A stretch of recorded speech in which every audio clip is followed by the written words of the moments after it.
What's up, guys? Young Bucks, Old Goats, episode 54. I'm the GOAT, and I'm here with my boy, Hialeah Comic Bro. What's up, dog? What's up? What's up? What's up, GOAT? All right, chilling, man. We have a guest that'll be on later on tonight. Let me just sort of set the table for everybody here. Michael Hernandez will be with us from the Figure Report, old buddy of mine from back in the day, used to come to the store. So he'll be on around 11 p.m. We're going to do some NFL picks like we always do here, see how we did last week, make some new picks. And then, after we talk with Michael, we'll probably get into whatever we get into. So that's pretty much where we're going. There's an election going on, I heard a little bit. So I guess we don't officially know, but it looks like we kind of unofficially know who the new president is, or will be, I should say. Kind of crazy, right? What's your take on everything? Dude, it is. It is crazy, man. It's cheers, by the way, dude. Sorry. Cheers.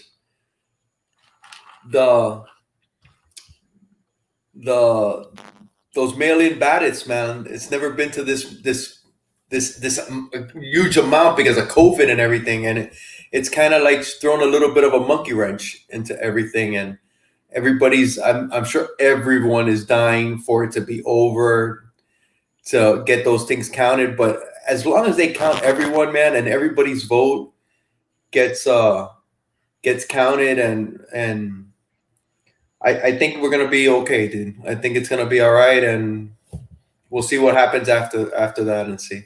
Yeah, it'd be nice if they could get them all counted the first day, and then at the end of the day, whoever wins doesn't really start until late or early next year, anyways. I always hear Joe Rogan talk about this, and I wonder if it's feasible. Why can't people vote online? You could do banking online. Mm-hmm. That's a good point, man. But that's a good point. You know what? I could probably see that in the future. I don't think we're there yet.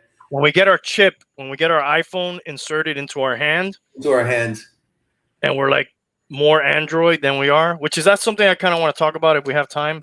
Phone addiction later in the show. Like that. Maybe one day we can vote online, dude. I don't know, man. We can bank safely online. Like, not everybody's. I mean, people's accounts get hacked from time to time. I just hope we get over with it soon.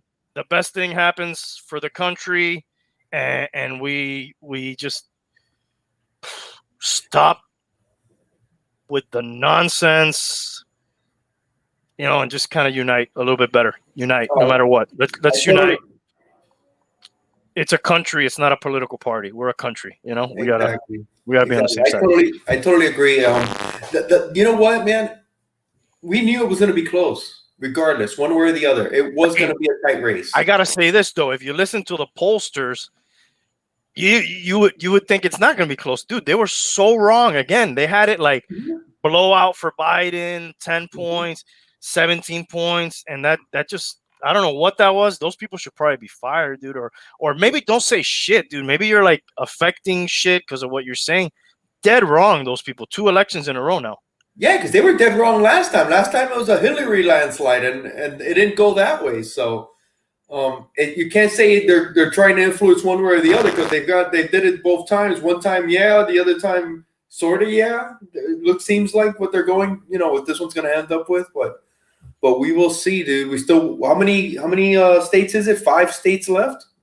I haven't checked since early in the day, but it kind of looks like it's over now. It does seem like it. So, all right, dude. This is not a political show. Let's move on to what we do like to talk about here, which is NFL football, and we're gonna talk about our NFL picks for this upcoming week. Did you see the game last night, by the way? I saw the beginning. I saw Packers-Niners. Packers-Niners. I saw the beginning. Aaron Jones came in, man. They gave him the ball 4 times in a row. He was looking good. Freaking Devontae Adams, bro. What a beast. Best receiver in the NFL? Whoa, wait a second. There's a couple guys that'll have something to say about that. He's up there though. He's not. We could look at some numbers later because it's halfway through the season. If we blow through these picks, let's take a look at some numbers. We'll put a thumbnail on that and get back to that and see if that. I know he's playing lights out. He's having an amazing year. He's on when he plays. I know he's missed a couple of games, but when he plays, he's been fire. Yeah, Michael Thomas not playing makes it easier to say that too. Yeah. All right, yeah, San Francisco's just too banged up, dude. They're missing RB1, RB2, QB1, tight end 1, all their wide receivers. You know, it's just Jesus. Shanahan's pretty good, but he's not a wizard, dude. He can't do everything. All right, dude. Tank. How do we do? Tank's on assignment. He's not with us. Let's see. You, my friend, you're climbing back up. So you were 8-5. That's 60-51 overall, 540 win percentage. So golf clap. Pretty good. Back on the horse. I was not as lucky. 7-6. At least I didn't get a losing week. 63-47 overall, 572 win percentage. I am number one for now.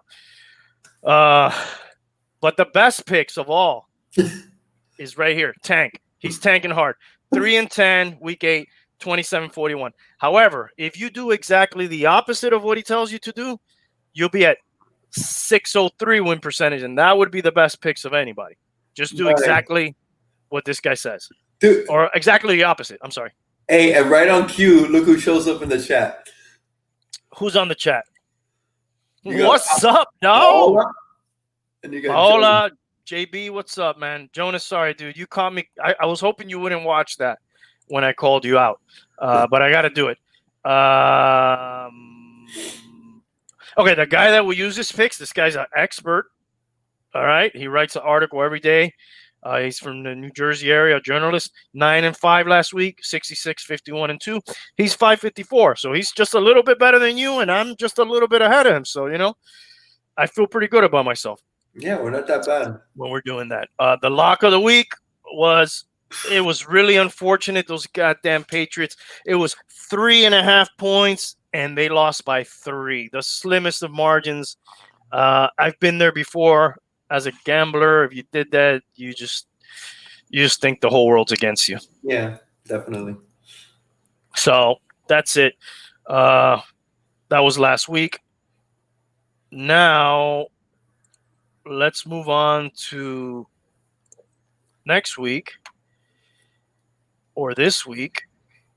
And Tank did send me his picks. So I have those here. I'm just seeing if I could share the screen with the point spreads here real quick. How was your week, bro? Did you have a good week? Yeah, dude, I had a very good week, man. I've been riding my bike. I did 24 miles today on my bike, which was pretty cool. That's the most I've ever done. I usually average like 20. Nice. And that's about it, dude. Pretty much chilling.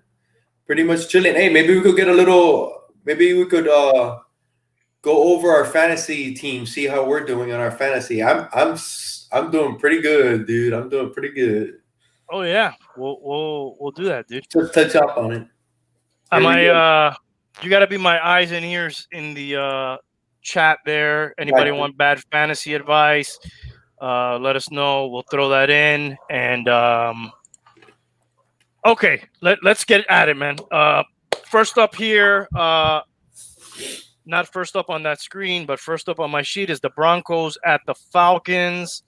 The Falcons are 4-point favorites at home. Broncos had a nice last-minute win last week against the Chargers, if I'm not mistaken. Yes, they came back and won it. Yeah, you want to tackle this first, bro? Yeah, I can't give the Falcons 4 points, man. They don't deserve it. I think they've only won like 2 games, even though it is at the Falcons. I'm going Broncos, man. I think they're going to have a big game against the Falcons. I'm going Broncos. All right, Hialeah. Me and Tank. This is not usually a good sign for anybody to agree with Tank, but I am gonna also take the Falcons at home, like Tank. Uh, Thinking maybe Drew Lock blew his load last week, and they might have a letdown on the road here. But what the hell do I know? I'm only 570%. Who's counting? Um, Next up, we have the first game that appears here. Seahawks. They are 3-point favorites. They're going at the Buffalo Bills. One of those cross country type deals. I'll take this one first, dude. And the bad sign. Again, I am agreeing with Tank. I think the Bills are pretty tough at home. The Seahawks don't travel that well, especially not that they don't travel. That cross country trip is usually not. I talk about that so much. So I think you know what? I'm sorry. Tank takes Seattle. I'm taking the Bills. I'm disagreeing with him. My mistake. I got the Buffalo Bills -3 on this game. Oh shit, dude! I was gonna take Seattle, but Tank's taking them. Nah, I'm gonna stick with Seattle, dude. I don't think Buffalo's playing as good as people think that we're gonna be. You know, I think Josh Allen's taking a little bit of a step back from the hot start, and dude, I believe in Russell. I believe in Russell. All right. We could have a high scoring game there. Maybe the Bills get it back together. All right. Next up, we've got the Chicago Bears. They are at the Tennessee Titans. Officially, for our purposes, it's a 5.5 line. The Titans are favored by 5.5. I'm still drinking the Tennessee Kool-Aid here. So I'm going to take them. Tank took the Bears.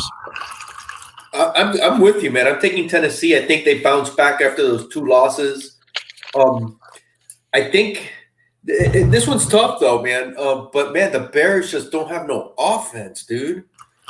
I think it's going to be a heavy dose of Henry and Tannehill with the spot-on throws and everything. So I'm going Tennessee. Giglio has the Bears, by the way, also. So next up here, I've got the Ravens are 2.5-point favorites, and they're at the Colts.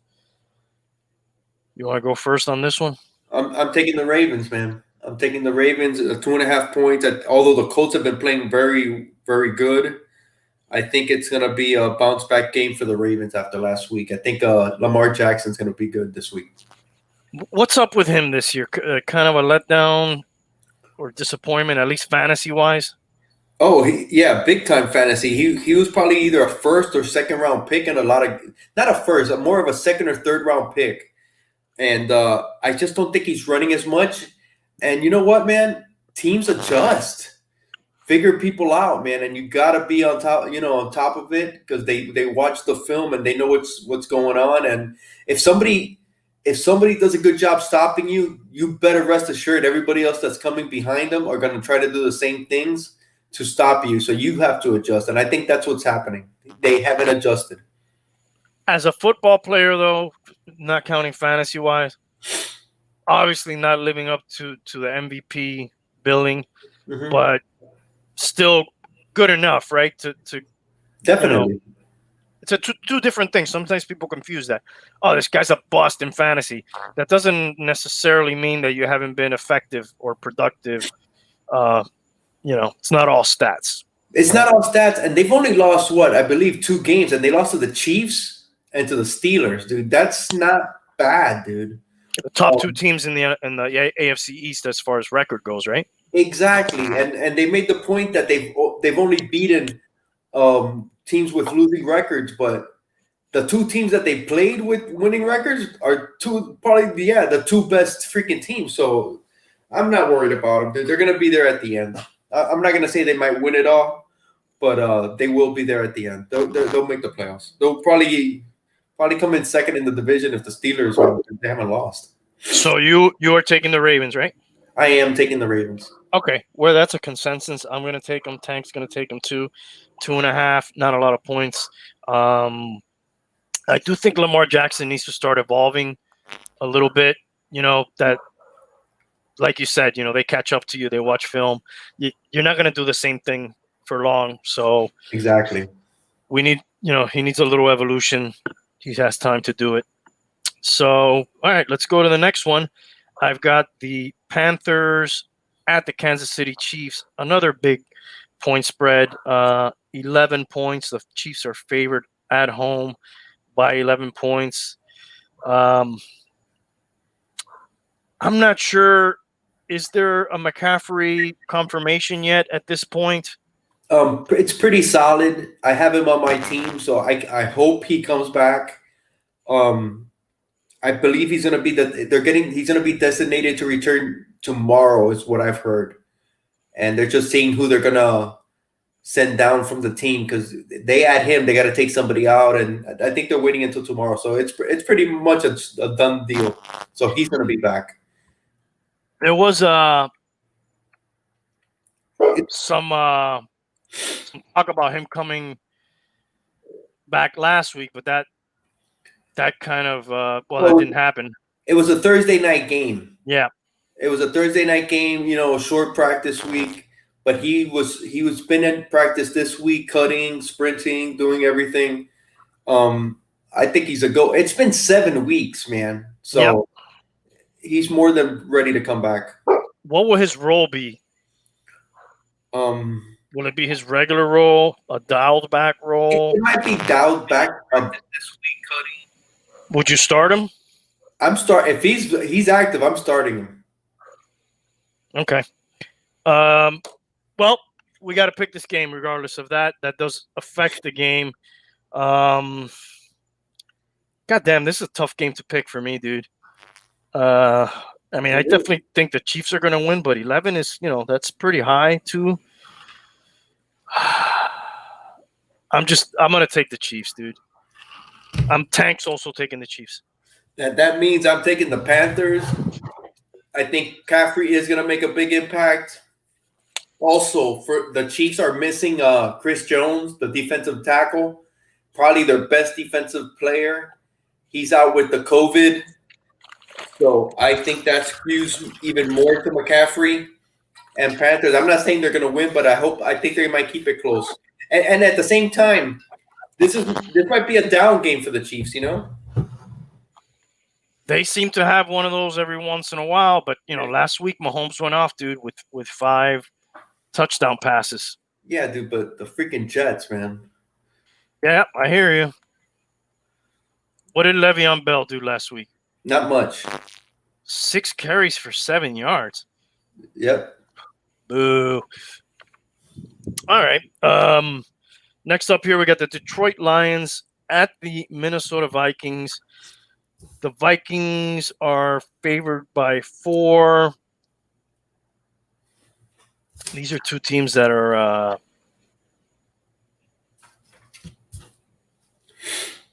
tough to trust.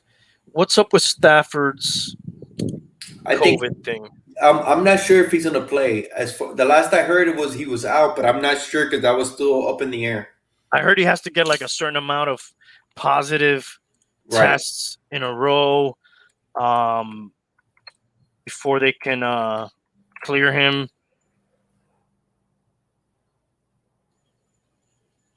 It says here he continues to test negative and back on track to play. Let's just I just got to go with the home team here. Not feeling real strong about it either way. These two quarterbacks are kind of fugazi for me. You know what a fugazi is? Yeah. Fake diamond. Mm-hmm. They get a lot of hype, both of them a lot, but one of them's going to win tomorrow. Who knows? I guess it'll be Cousins for me. Yeah, we're Florida-based, Selby. 24. Yes, we are. I'm going Minnesota. We talked a little bit of Devontae Adams. Dude, Dalvin Cook is probably the MVP as far as fantasy right now. Every game he plays, he's a stud. I don't trust the Lions, even with Stafford. Kenny Galladay is out again. So I'm going Vikings. Another consensus there. All right. Next up, Houston Texans are favored by 7 at the Jacksonville Jaguars. Minshew's out. Yes. Jake Luton is in. Jake Luton. Lutton's a glutton for punishment. I can't take Jake Luton, so I got to go Houston, Texas -7. I'm taking Houston too. I think the Jags. I think Deshaun Watson's gonna have a massive game, and this is my lock of the week. Whoa! Tank did not give me a lock of the week. I don't think he put it in the chat. Oh, okay. What was it? Miami. Okay, coming up. Alrighty. He also took the Texans. We're all in on the Texans. Next up, the Raiders at the Los Angeles Chargers, back in their old stomping grounds. The Chargers are favored by 1.5. This could be a fun game. Dude, I'm gonna go Raiders just because they're back in LA. They used to hang out there. Chargers are coming off that tough loss. Not a big road trip for the Raiders. Might be you think that would be like a quasi? Well, there's not many fans in attendance, anyways. Not that this matters, but I'm going Raiders here. Dude, this game is tough. This one's pretty much a pick'em, right? Yep. And if it's a pick'em, I gotta go my Raiders. Of course you do. Why? This is like. There's too many games that we're all picking the same. I'm going to let you go first next time. I'll pick the opposite of what you do. Next up, the Pittsburgh. I got my picks already, so it's not like I'm changing anything up, okay? I know. Pittsburgh Steelers favored by 13.5 at the Dallas Cowboys. Dude, 13.5 favorite against the Cowboys. Who would have thought that, right? That's a crazy line, dude. Yeah, bro, but what are they on their third quarterback? God bless, dude. I'm going Steelers. I think they'll cover it. I'm sniffing. You smell that? Wow, that doesn't smell like anything. Smell upset. I smell not upset. I smell that the Cowboys are going to keep it closer than we think, and they're going to cover those points. Trap game. Steelers are going to take them for granted. They've done it before. I can see that happening, dude. I can see that totally happening. I could also see Big Ben and those receivers just going to town. Dude, this matchup, how many Super Bowls did they meet up? They met up, I think, in 3 Super Bowls. Yeah, you had probably a couple in the 70s. In the 70s, and then the one with Larry Brown was the MVP. Who was that? That was that Neil O'Donnell versus Troy Aikman? Neil O'Donnell. That was probably the Cowboys' last Super Bowl win. It might be. I think you're right. Yep. All right. Gonna have to excuse my little dog in the background if you hear her. Next up, I got my jersey back there because that's the last time we had so much hype over a rookie quarterback picked in the first round. This big, right? Would you agree? Even bigger than Tannehill? Yeah. I don't think we had any other first round quarterbacks. Not like Tua. What did you think about his week 1, his first game out? Probably kind of what I thought I would get from him. Glad that we won.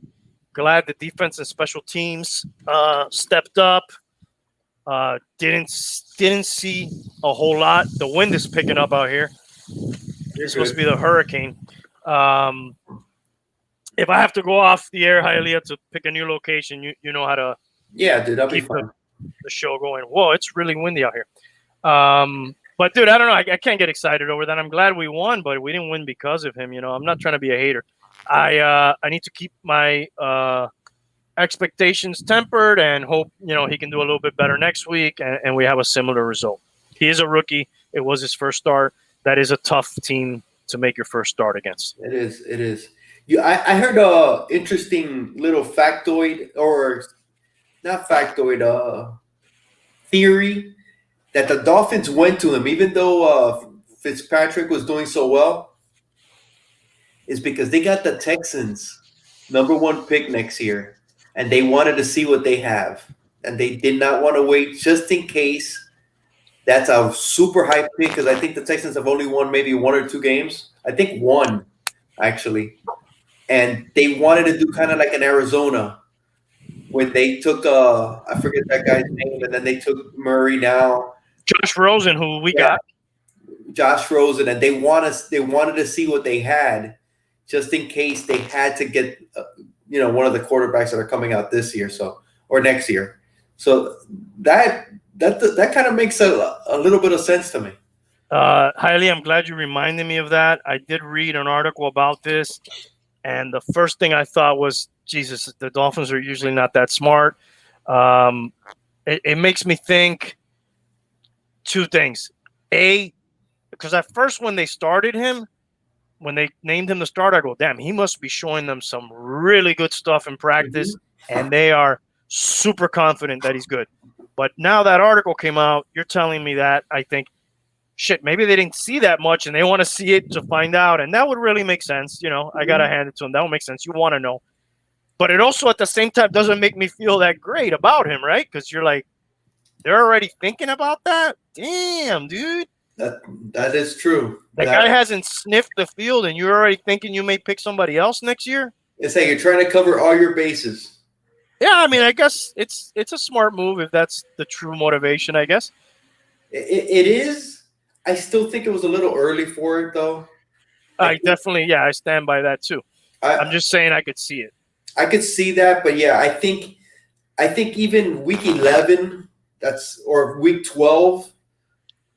I'm thinking week 11, 5 games. That's more than enough to see it. They didn't really have to bring him in yet, but it's interesting, man. I forgot about that Houston pick, so that's a good theory, and it might be right. They might be on the ball because there's some really good quarterbacks coming out this year. Yeah, I guess they wanted to know for sure. Mm-hmm. All right, so that's the next game we got to pick. Dolphins at the Cardinals. Cardinals are favored by 4.5. Tank's got the Dolphins. I'm taking the Cardinals at home minus the 4.5. That's a long road trip. Maybe we can kind of keep it close, but I don't know, dude. I'll be happy if I get this one wrong. Just put it that way. So you're taking the Cardinals? I'm taking the Cardinals. Okay. Hey, 24, SLB 24. No, that's we got 2. We haven't touched on the Monday night game coming up. Or if you're asking about last Monday's game, I'm not sure. But I'm taking the Dolphins, man. I think they'll keep it close. I don't think the Cardinals are there yet, so I can't give them that respect. I think the Dolphins defense has really been keeping them in the game, man. They've been the heart and soul of the team. So, and Murray, as good as he's been, he's had some duds. Yep, a little up and down, a little bit up and down. All right, cool. Next up, we got the New Orleans Saints at the Tampa Bay Buccaneers. This is the second time they play a repeat of opening week. Buccaneers are favored by 5.5 at home. This is the return of Antonio Brown. If you have Antonio Brown on your fantasy team, are you starting him, Hialeah? Yes, depending on who you have, but I would. It seems like him and Brady have a real connection, man. It's like they're freaking best buds, Yeah, they're living together again. So, I wouldn't be surprised if he has a nice game. I'm starting him this week. I have him on my team. Yeah, and I'm also taking the Bucs. I think that's going to give him a little spark, a little payback. Tom's all into payback. They lost that week 1, right, to the Saints. Mm-hmm. So Tom's all about revenge. He's gonna remember that, or he's been remembering that. I think they'll cover those 5.5. At home, Antonio Brown, 2 touchdowns. Who does Tank have? I'm going to withhold his pick till you make yours. I'm gonna take the Saints, man. Likewise, the Saints are getting back Michael Thomas, and I think he's gonna come back with something to prove because a lot of people are writing him off. Last year, it was pretty consensus he was the best receiver, and now it seems like he's not getting no respect because he's had a lot of freaking issues. I think he punched somebody, his ankle. I don't want to play. My hamstring, the beef he had with Breeze in the off season. He's had a lot of he's had a very Antonio Brownish kind of year. Yeah, very diva like. Yeah, it's very diva. So I'm thinking he's gonna make a big comeback, and I'm going. I think the Saints keep it close, and we got a nice comment from Sobe24. I don't know if you want to look at it, address it as a Dolphin fan. Go ahead, shoot it. Tell me. Read it I up. think Miami went all out on Tua, hoping they got that star QB on film and took the risk that backfired. There was definitely better QBs that got picked after him, in my opinion. Time is going to tell. Mhm. Everybody, if you ever watched the show or any of my shows, know that I'm not too crazy about him. But, we got to, I can't crucify him. We got to see what he can do. Hey, real quick, CU. Yeah. I didn't say he was a dud. I never said that. I have him on one of my teams. And yes, in a standard league and in a PPR, he's done good with his running. But I expected more from him. Who are we talking about? Kyler Murray. Okay. But he's not a dud. I never said he was a dud. I think you said he's had some dud games. He's had some down games, not dud games. Down games against some teams that he should have done better. That's what I mean. Yes, absolutely. He played up to Seattle, but there was some games where the competition he hasn't played as well to. That's what I meant, CU. Okay. Tank agreed with you, by the way, so that's going to be a loss. That's a loss. Last game. Dun, dun, dun, dun. The New England Patriots, who the freaking wheels are coming off this fucking cheating machine, and it's so beautiful to watch. The only thing not as beautiful is that Brady's not there to see it and be a part of it, but still, they are somehow still favored by 7, only because the worst team in the NFL, the New York Jets, is the opponent. There is a weird Belichick conspiracy thing going on, by the way. I don't know if you know this. Some coach, I'm butchering the story, some coach that was due a lot of money in college football from a team, he signed that guy, but they paid him a low salary, and then the college is on the hook for most of the guy's salary because he didn't get a high-paying enough job, and they subpoenaed him to talk about that, but that doesn't surprise me. The bum told me about that story. Oh, I haven't heard that. Yeah, it's kind of weird. Look it up. Belichick subpoena. But I Jesus fuck, I still got to go with the Patriots here, dude. The Jets are so. You know what? Screw that. I'm gonna go with the Jets. Upset special. Dude, I'm going Patriots, bro. Dude, the Jets are pitiful. Come on, 7 points. But the Patriots are too, right? Dude, they had a chance to beat the Bills if he doesn't fumble. They were driving. That is not Patriot-like. But he fumbled, boo. But that was playing against the Bills, and they had a chance. I don't see that against the Jets because the Jets.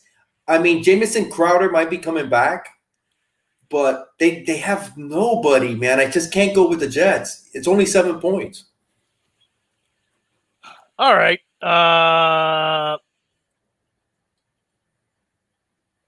Do we need to address any of these comments here, Hialeah? Yes. Selby24 is asking a question. Oh, wait. We got a few. Let me know. Where am I starting? As a Miami native, Selby2024. As a Miami native, I respect that yours not all over 2 after seeing that first game. I could see that. He really did. He had that one nice touchdown to Parker, but that was about it, you know? Dude, I saw so many people like talking Super Bowl and this team's for real. pump the brakes, bro. Chill out, dude. Let's win a couple more games, dude. We've seen this story before. Not trying to be a hater, but just chill out, man. That's why people laugh at us, dude. But that's where it Uh, always goes. It's like Super Bowl, Super Bowl, Super Bowl. No, dude, it's not. Don't go that way. well, let's just improve.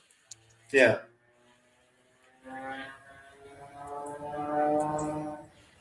Pirine's got to have his breakout game at some point. So why not Monday night, dude? I've been hearing talk about this guy, almost all season. Stash him on your bench. He's coming back. Why not? But dude, Adam Gase, he'll stash you on the bench, and then he'll start you, and then he'll probably stash you on the bench. Who the fuck knows? But if you're depending on Pirine, you're probably not in a good spot. But Yeah. what the hell, dude? Why not? If that's all you got. Yeah, I would probably leave him, bro. But you're throwing darts to see when that breakout game is gonna come, and it might never come. You just don't know. Yeah. Okay, I think if we have any fantasy questions, we'll go back. Right? I think we're pretty caught up there.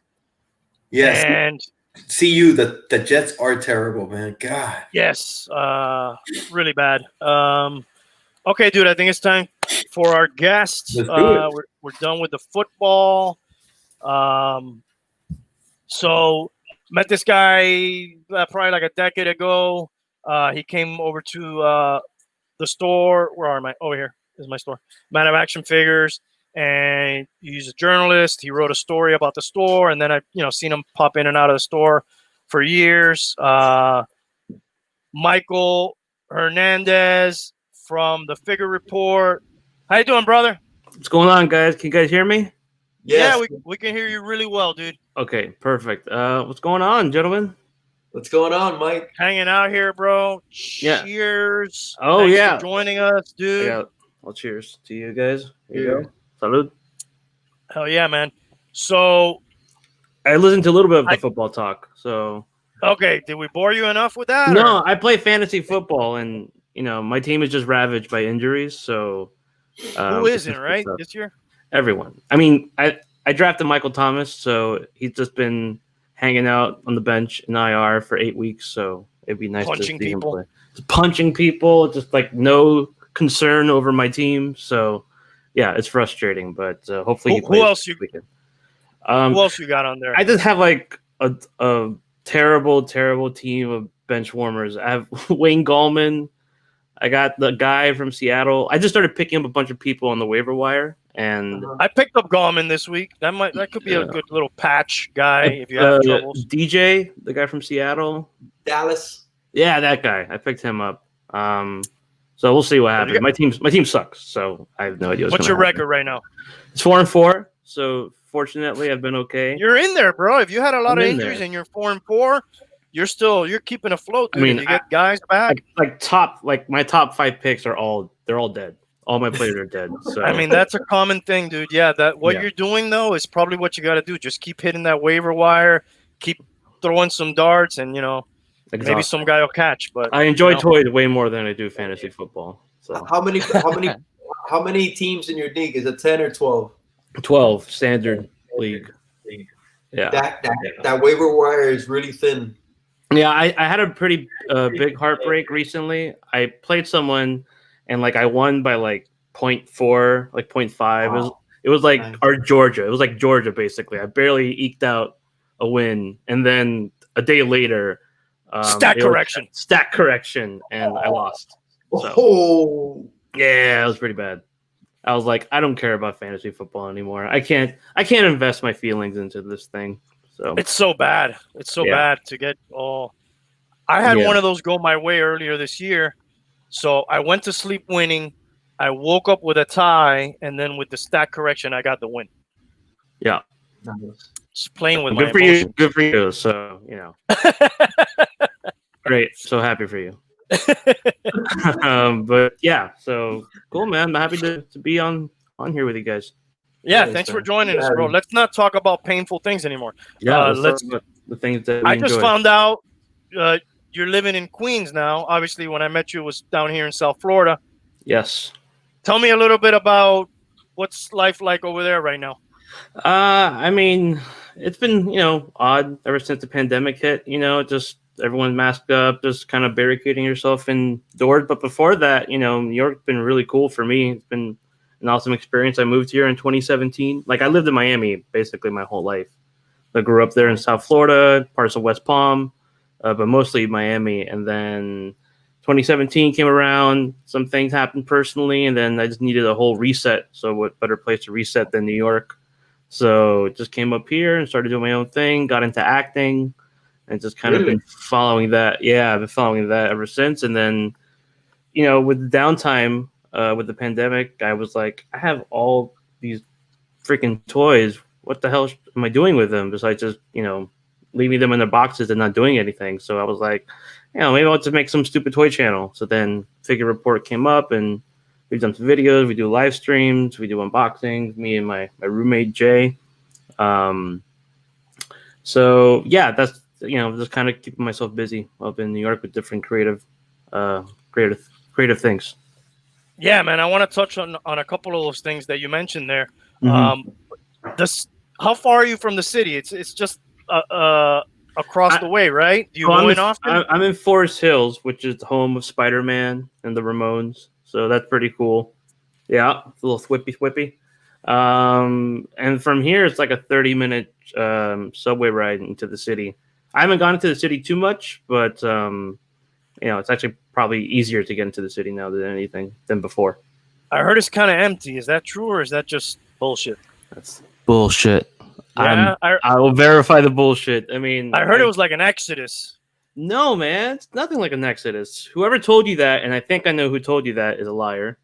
So no, man, it's still thriving, and people are still out there doing their thing in the parks, and things are shut down. Obviously, like the one of the main bloodlines of New York is like theater and movie theaters and Broadway. Yeah, like I was gonna be in the play, and that got delayed, and God knows when we'll be able to do it. But besides all of that getting shut down, it's still thriving for sure. Hey, by the way, I'm sorry, man, I didn't make the introduction. This is my boy Hialeah over here Hialeah. with me. Sorry, bro. Forgot. I saw the name Hialeah Comic Bro. Yeah, so I got that. Rewind the tape. Should have done that in the beginning. Yeah, it's cool. It's all good, dude. It's all good. Mm-hmm. And yeah, like we have a history. Like my uncle, and so from that I was able to know about you guys, and I was doing little journalistic pieces in Miami, and you guys were more than cool enough to let me come in and talk about the shop, and it was awesome. Yeah. Shout out to Guillermo. Yeah. Sorry, go ahead, Hialeah. You used to work for Miami Times, right?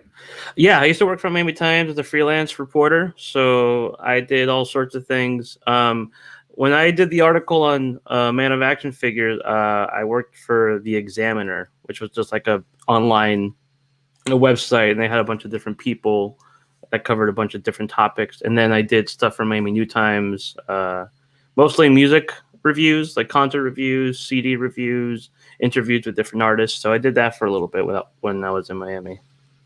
Nice. Very cool. Do you still into that? Yeah, I haven't done it as much because I kind of switched over to acting for the last 3 years. So that's kind of been my main focus. But the Figure Report kind of scratches that itch a little bit, to kind of look at different toy news and post about that and talk about, everything that's wrong in the toy world. So, yeah, I haven't done a video in a while because my videos, I like to edit them a lot and like to make them pretty elaborate pieces. So I'm still working on one, but I like to talk about different toy history and different toy news and different things I find interesting. So I kind of get that little journalistic little thing in there, with the Figure Report. Nice. I love that one you did with. It was a Black Series figure, Luke Skywalker. Yeah, Luke. Yeah. But you I could tell that you know. I love Star Wars, man. No, yeah, you could tell that, and you could tell that you put time into it too. I know how hard it is to edit, just like some cheesy shit that I do. So I know it's not easy. Yeah.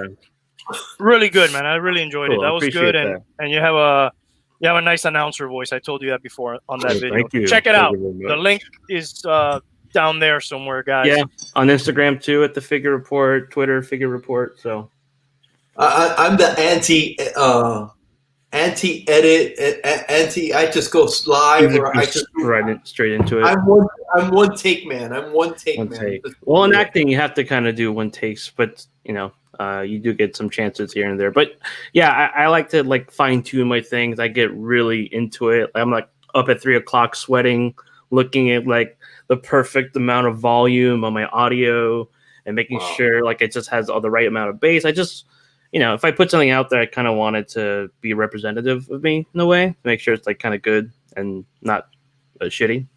But like everyone has their own style. Thank you, Mike. Thank you. No. That. That's why I do this shit, dude. Because I'm out of here, guys.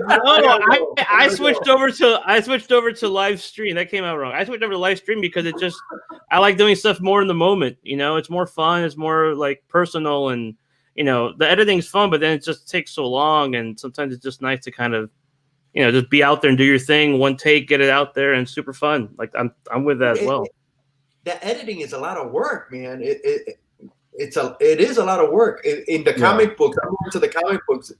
The guys edit some videos that I'm like, I'm amazed, but I'm just one edit guy, not one take, and I'm good to go. Hey, you get it one take, man. More power to you. That takes a lot of skill as well. Articulated, they make some amazing figure reviews. Just like, I'm complaining about like my crappy little editing. Those guys go all out. They're really, really good. Nice. Dude. I think it's important. That's nice too. But I think what you're doing. Last couple of things, you did something similar to this where you're just live. Actually, it's not like this. You're in one space, but you're live, and there's a chat element to it. That's cool too, man. You could, mix it up, you don't have to. It's just off the cuff. You don't gotta like. I get like that when I want to do a pre-record one, dude. I'm like writing stuff down. But it's exhausting, man. It's like you have all these things going on. You just want to make this really cool product, and you're writing and you're researching and you're putting all these things together, and it could be very, very tiring after. And you can never stop. If you wanted to keep going, you could just keep going and keep going. Yeah. That's what gets hard for me sometimes. I have a lot of ideas written, episodes that I want to do written, and I never got to do them because I got exhausted by them, dude. I just got too deep into them. Yeah. So sometimes it's just nice to sometimes it's nice to kind of go live and just kind of shoot off the cuff, and sometimes that's even better than going so deep into it, Yes, absolutely. I agree. So you're doing that now. You mentioned the acting. You want to tell us a little bit about what that's like? I started 3 years ago. My brother, my brother, I think Randy, you're familiar with I've heard of him, dude. You've heard of him? I've heard of this guy somewhere. So he kind of helped me get into the business, the family business. So, with his help, I was able to kind of get some auditions and, get some roles here and there. And how nerve-wracking is an audition?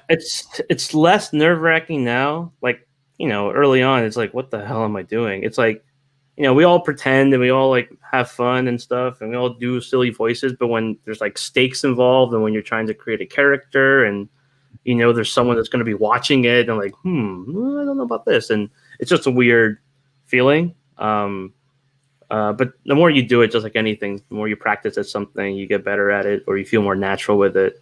So I just did one yesterday for a TV show, and it just felt like, I did it pretty quickly. And sometimes they're a little bit more difficult, just with repetition, you just kind of get used to it. But it's a cool exercise. Did you take classes? I'm not formally trained, but like, I did high school theater.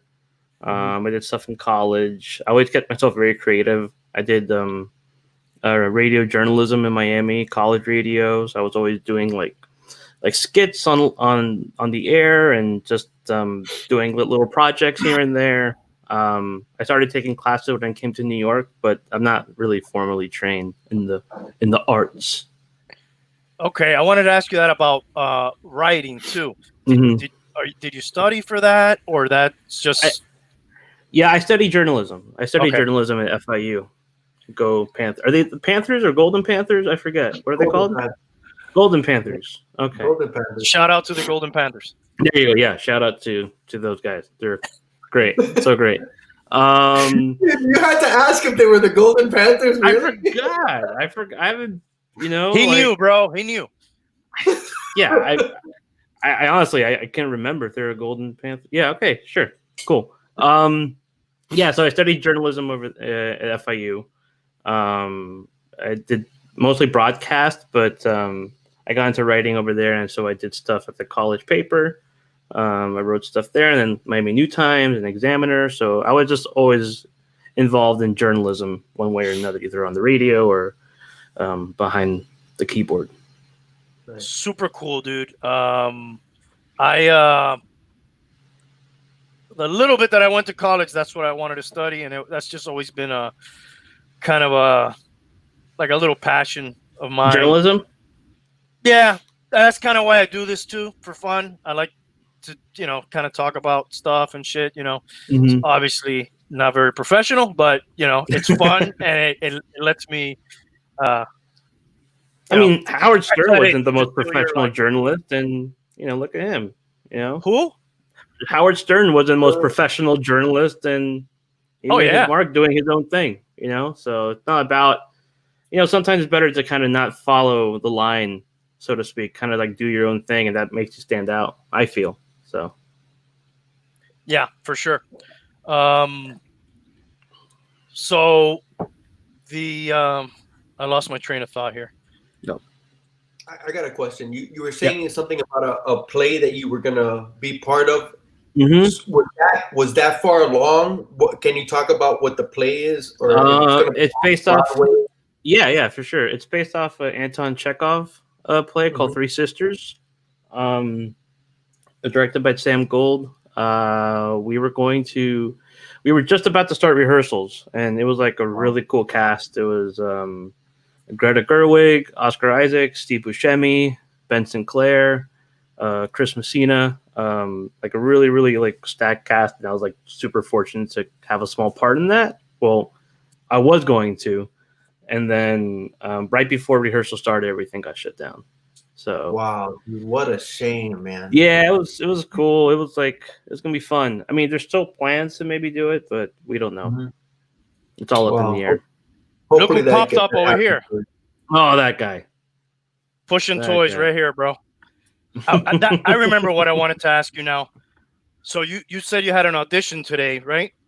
Yesterday. Yesterday, I'm sorry. Was that something that you go do in person, or are they doing like this type of Skype or StreamYard? Not StreamYard. What's the other one?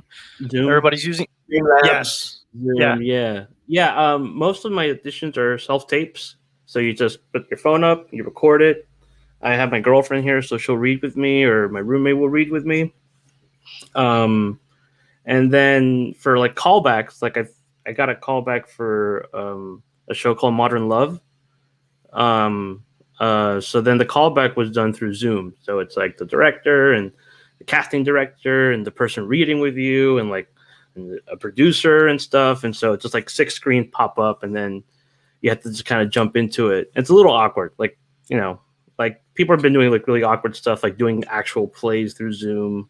And it's just a weird thing to kind of like transition from doing something on the camera to just like making sure you're on the computer and you sound okay. And it's a very interesting process to kind of do acting through a computer. Have you done the live interviews though? The live interviews? Yes. Like this? No, not live interviews. The live performances, or is that what you're trying? The live auditions. Have you done the live auditions? Oh yeah, I've done that before, but I haven't done it this year since the pandemic. But yeah, I've gone in before where like you read with someone, and like a casting director, and so you're just in a room, and some casting directors are really cool with you. Some will like work with you. Some will be like, okay, thank you, goodbye, and everyone's different. So how is that on your psyche, man? When they just blow you feel like you get blown off like that. You just take it. You just take the blow. You just kind of, you have to actually, one of the coolest things, this will be like a little bit of a name drop, but I shared an Uber with Terrence Malick. Do you guys know who Terrence Malick is? Yeah. Do you know who Terrence Malick is, Randy? his movies, I'm bro. gonna ask Google here while you guys talk, so I don't seem like a dumbass. I'm a fan of Terrence Malick, but his movies are a journey, right? Oh yeah, they are.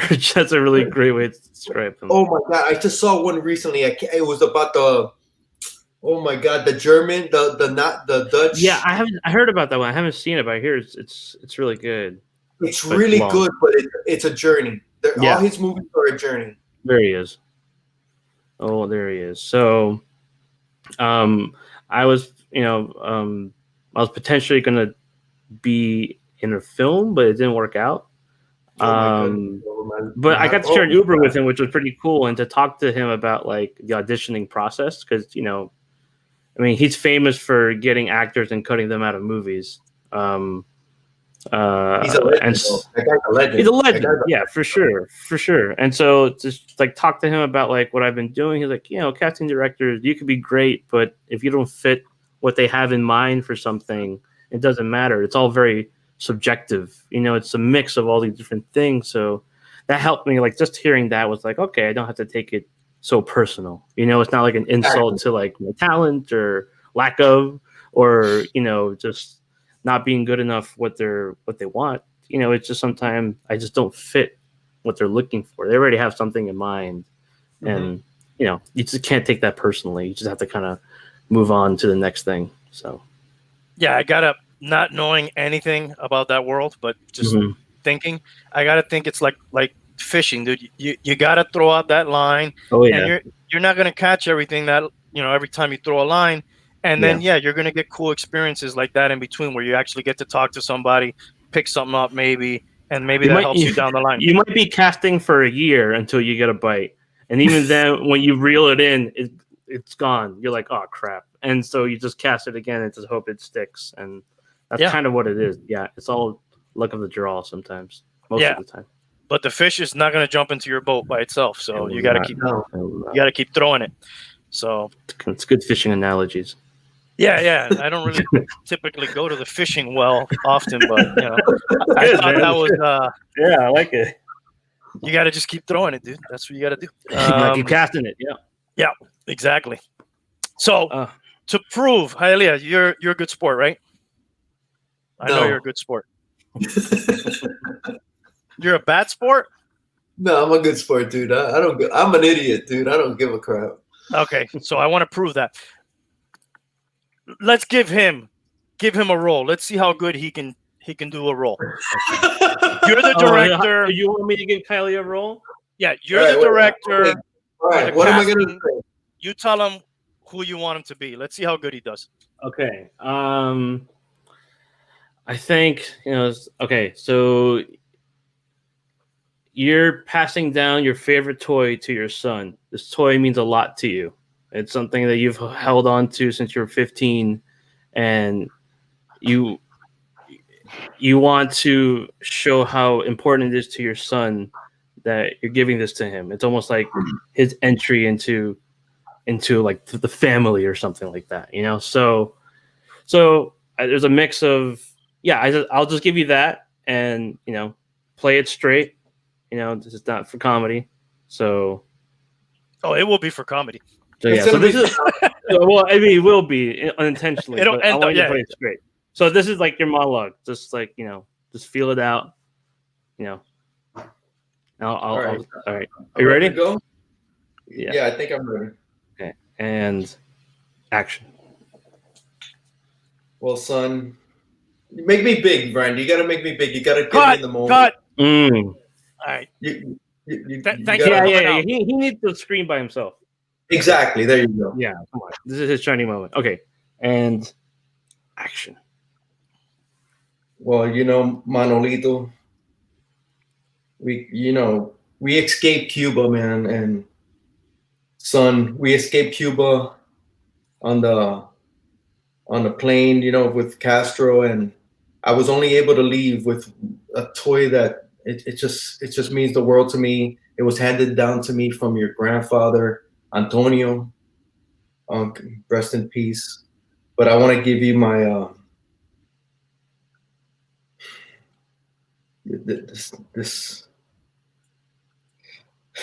this character just means the world to me, and I want you to have all his virtues, and the virtues I want are the strength and stoic power of Colossus.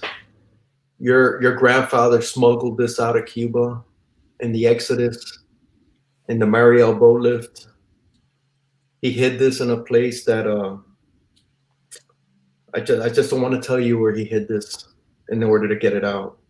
But Manolito, I want to pass this down to you, and I want you to cherish this as much as I cherish it. How was that? Woo! Getting an online Emmy right now. It's great. I love all the references, a lot of heavy breathing to really know that you're really feeling those emotions. I got no notes. I took some notes. You have some notes. Okay. I'm playing your assistant here, Michael. So, Yeah. I'll bring you your coffee or whatever you need. And then I'm going to be the dick. You're going to be the nice guy. Bad cop, good cop. Yeah. Here's the good. The pause that you did there, and you went, I felt that. I felt, and that. A great beat. That's what we call a beat. You take a beat to kind of let those emotions stir. And also, I think it's a great advertisement for Marvel Legends. So, Yes. You could have said he bought it at Man of Action Figures in Cuba, but whatever. Let that slide. Hombre de figuras de acción. 2, we know that figure didn't come out in Cuba. It was off the cuff. You had whatever you had handy. Maybe a wooden carving or something like that would have been more authentic. For the final cut, we probably use a wooden, something more. Yeah. That would be in post. That would be in post. Post-production. Got it. Yeah. I hope your grandfather got his butt checked out after the trip. Because that is a big figure, bro. I was thinking Christopher Walken with the watch. That's your motivation, bro. Yes. That's what I was going for. I didn't want to do the Christopher Walken because that wasn't my style, but Yeah. You made it your own, for sure. You made it your own. I made it my own, exactly. That's the most important thing. Honestly though, dude, that was pretty fucking good, man. It was moving. It was very moving. I believed it. I was like, did he really stick up a Colossus up your grandfather's ass? He could. He could have taken what a story. I was gonna go with the little Bruce Lee, but I kind of like the big Colossus, You could have let Grandpa take the tiny Bruce Lee instead of the big Colossus. He gave him the giant Colossus figure. Jesus, dude. The one that had the tears is his grandfather, not me. Yeah. Oh yeah, I bet so. No, not bad. That's great. Not bad. Great. Yeah. Thank you. Yeah, I'll pass it on. What's the weather like up there, bro? It's actually really nice. It was like 70 today, but like before it was rainy and 40. It's just one of those temperamental things over here. What about over there in Miami? I'm in the Homestead area, and we have like some of the outer realm of that hurricane. I don't even know if it's a full-blown hurricane kind of blowing up.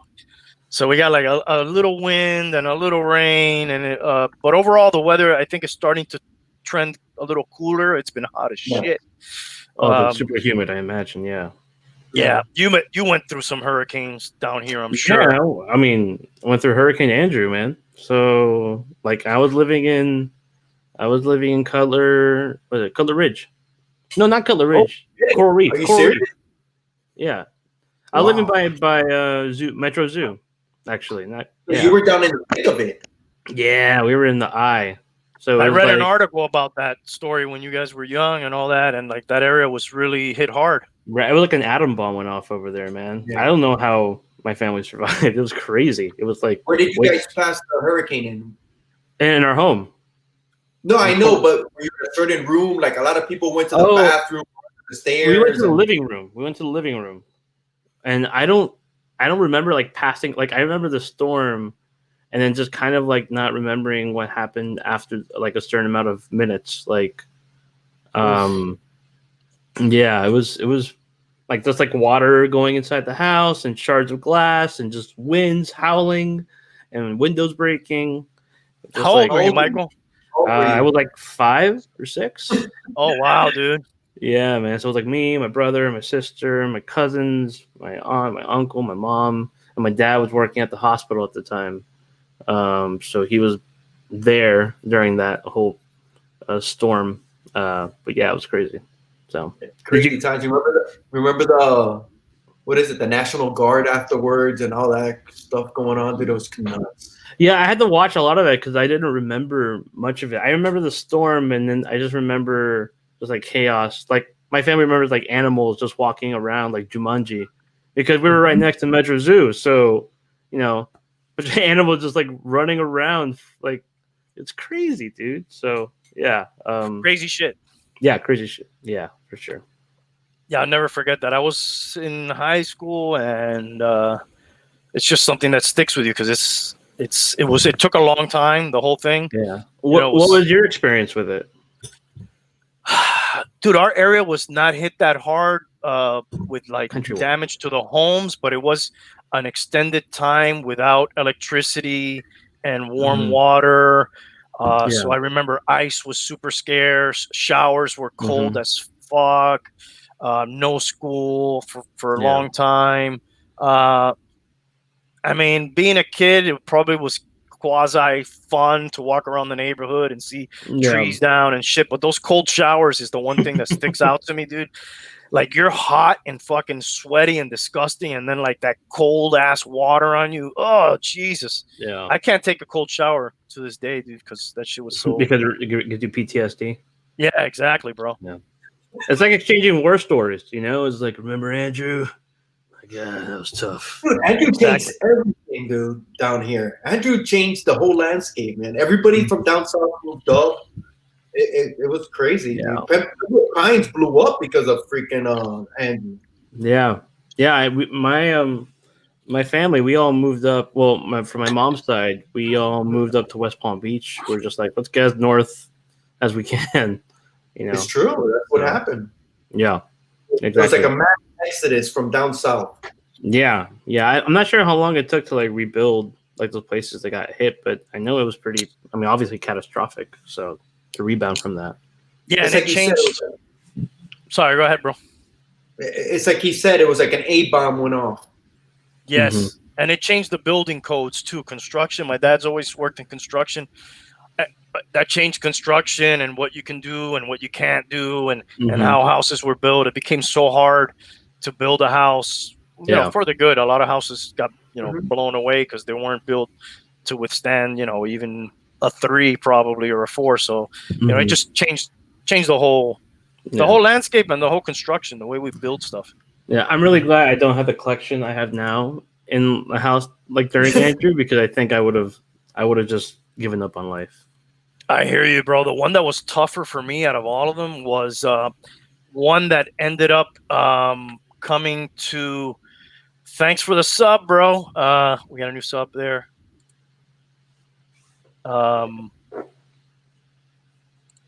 Guillermo. The one that went to New Orleans that devastated them, but it passed through here, and it was pretty. Katrina?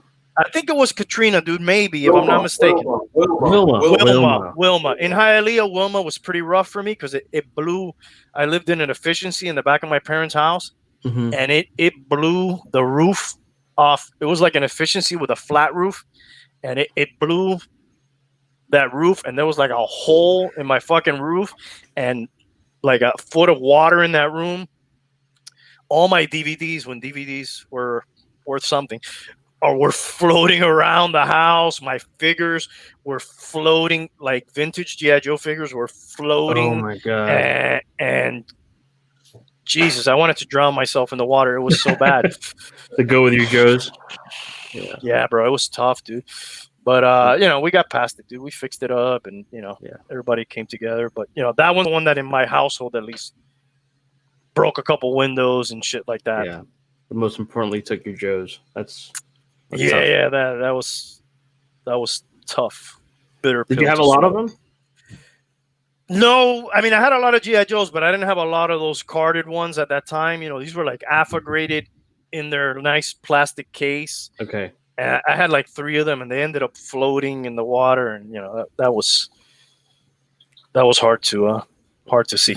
It sounds. But like anyways, it sounds like it's yeah. We don't want to I'm sorry I brought that up, man. Yeah, bad memories. It's okay, man. Don't worry about it. Rest in peace. Zarana. Zarana, one of the dreadnoughts. Yeah. All right. So, dude, we're all dorks here. What kind of stuff are you watching?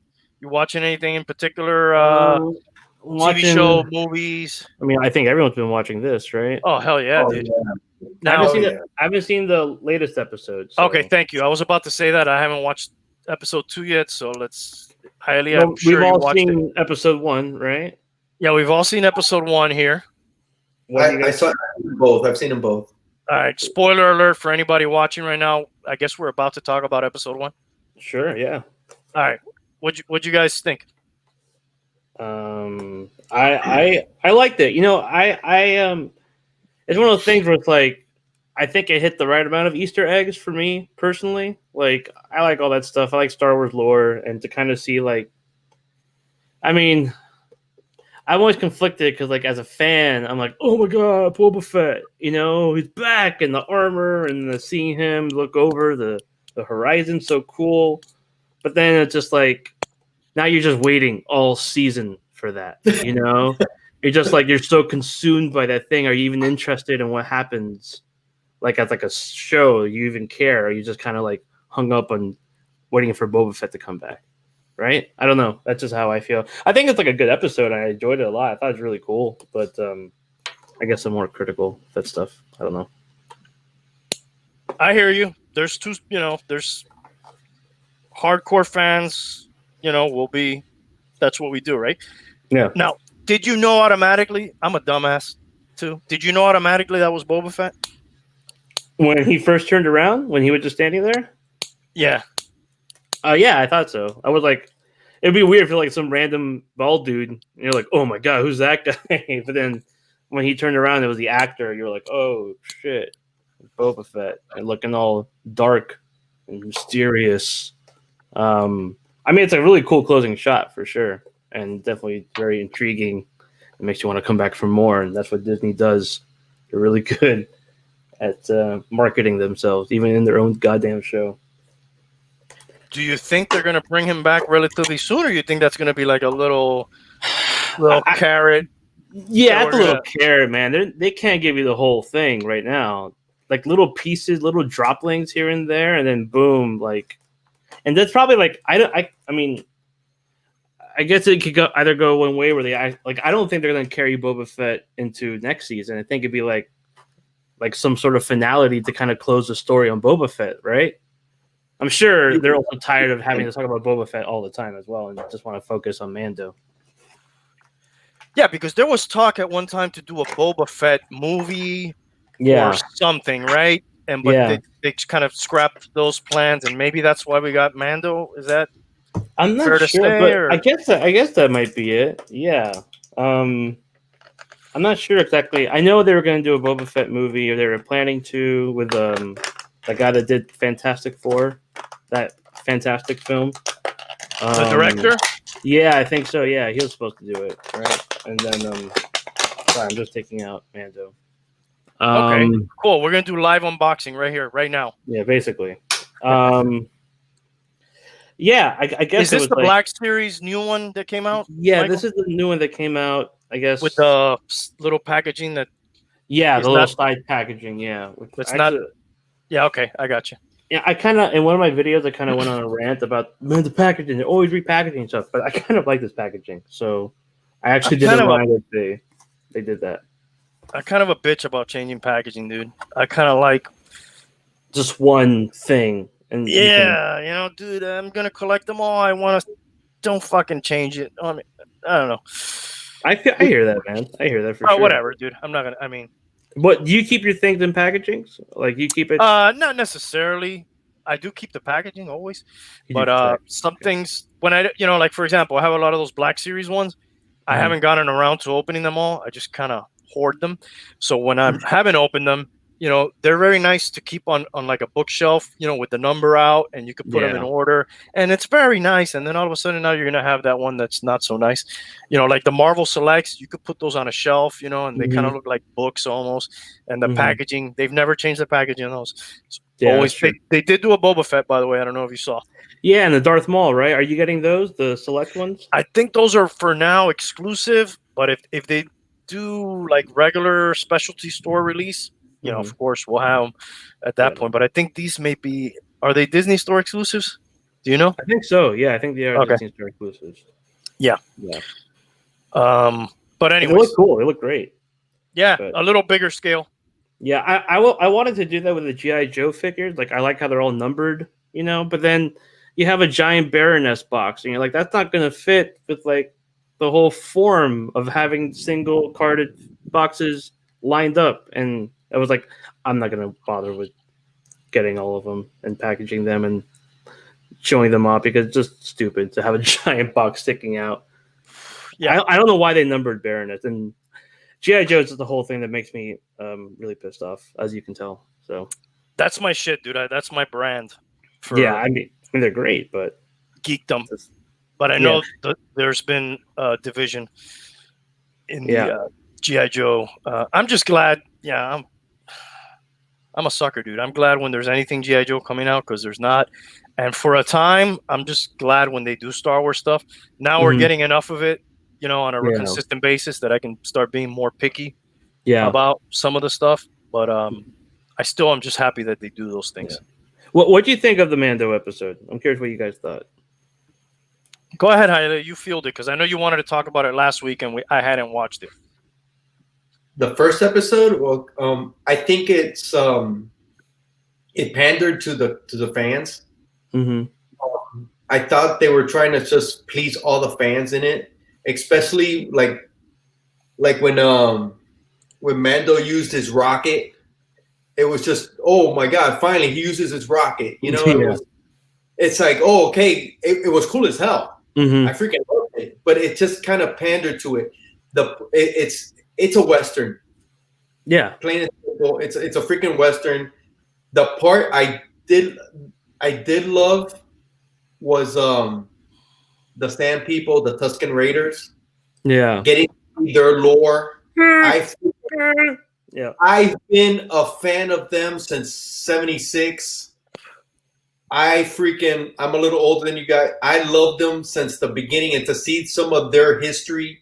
Yeah, I freaking love that part. Finally get their due, you know. When Mando started talking in their language and their dogs came out, I was like, "Oh, dude, that's so badass." But it's almost they're trying to please all the fans. That's the thing I felt. And the episode was okay. I think the effects are amazing. Yeah. When he got on the racer and all that, and it was like, oh my god, that looks so freaking badass. Yeah. But dude, I love it. I just think it's trying to please every fan in every way, and you're not going to be able to do that like over a series of like 10 episodes because then it becomes an Easter egg fest, you know. That'll hurt the storytelling at the end if you're trying to please everybody. And trying to show everybody everything that they've never shown, and that's what I think is going to hurt the series. Mm-hmm. That's my opinion. Can I rant for like a second here? Sorry, go ahead. Sure. Go. No, I was just going to say that like it's hard to keep a good story if all you're doing is trying to do fan service. It's it's ultimately what made the new trilogy of not succeed. You know, it was just trying to try to fill all these little holes of like fan service. Oh, this would be cool. Oh, we'll bring this back, and then ultimately the story itself is not great, and so it hurts the story. It hurts the story when you do that. Yeah, exactly. Like you get those badass moments, but then the story itself, the film or the show, it's like okay, it's kind of okay. You know, if you take those things out, but Star Wars can do that, I guess. I'm with you, bro. Like, and what is fan service? Tying in. Tell me if this is what you're referring to. Tying in older things to newer things. Oh, this guy is so and so's, relative, or he had this item that came out in this other movie, and all those Easter eggs. I don't know, dude. I'm not big on the Easter eggs. How many Easter eggs did they have last year in Mando compared to this first episode? More than on a regular episode? Less? Well, I know the last episode had the Darksaber. right? So that was a reference to. I never seen Clone Wars, but I know it's a reference to Clone Wars from Right. just following everything that I know. But like they had their own standalone episodes, you know, and they alluded to things, but they never like threw them at you like in like orders of like every 5 minutes you get this, you get this, you get this. It's all like at once in one episode. I feel like they kind of placed it in certain ways that made you care about the story. And Mando, like my favorite episode is the one where he's with the 3 bounty hunters, with like Bill Burr, like the other alien. By Bill Burr, yeah, exactly. It was just like characters you've never seen before, people that like you're actually interested in learning about, and Mando's relationship to them, and that makes a better, compelling story or more interesting to me, as opposed to just kind of mining out old things and trying to make them new again. So I don't know. That's kind of what I fear about what happened. It's kind of like, dude. It's. Oh my god! I lost my train of thought. I lost my train of thought. I'm sorry. He's getting old.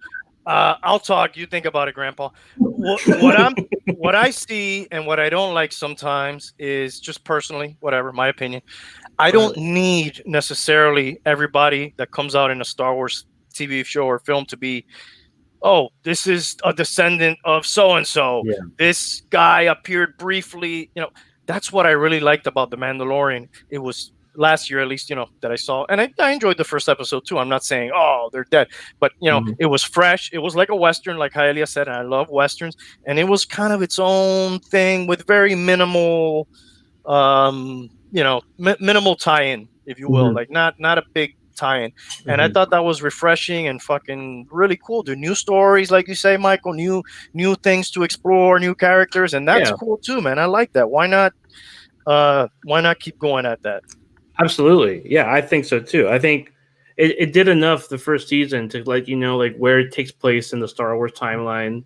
And that's kind of all you need to know. Like you already know what, you've always thought about what happened after Return of the Jedi, right? And so now you can kind of see one of those side stories that happened, and it's still an amazing tale that you're interested in, a Western.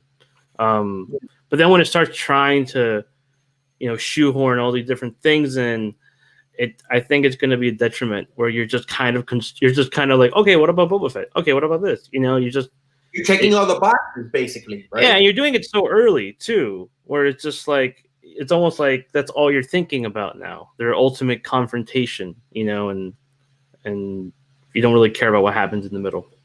Yes. I'm sorry. What I was going to say is the part where Mando and the guy.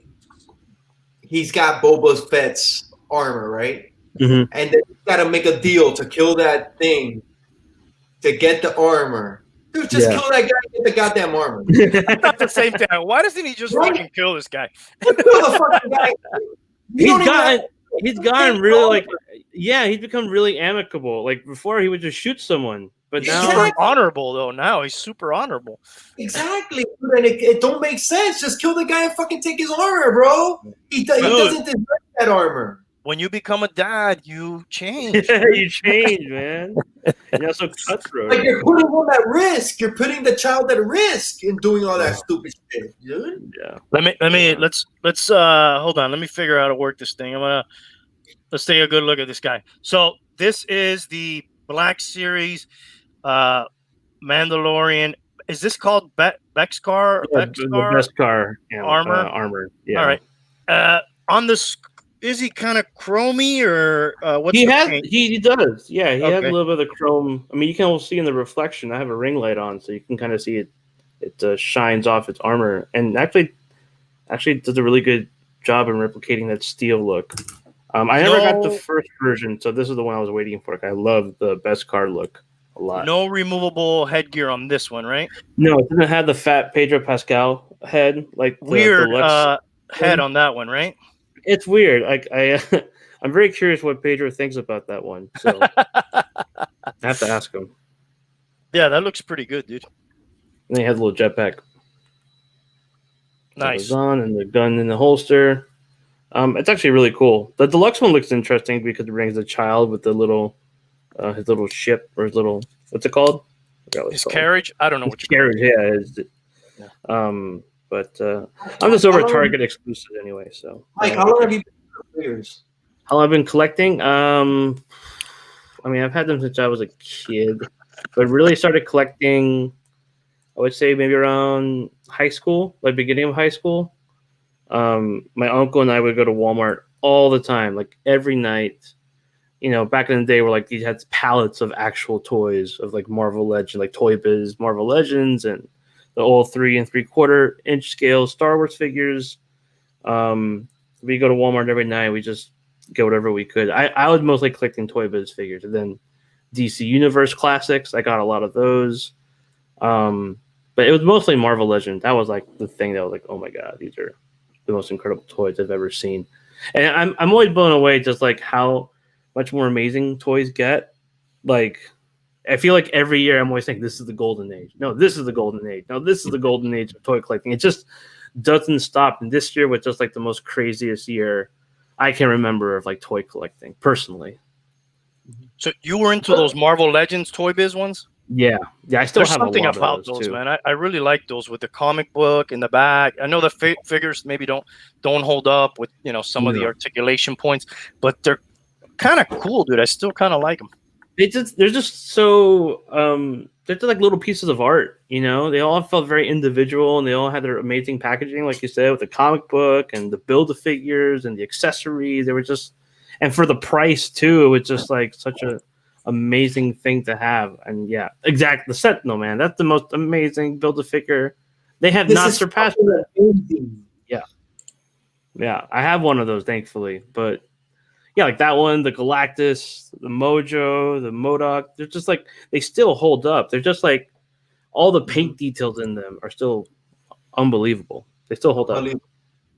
What did you guys' parents, Brandy, this question is for you too. What did your parents call the because now they're action figures, right? Pretty much. They were never dolls. Hey, can we take this fantasy question real quick? Yeah, man.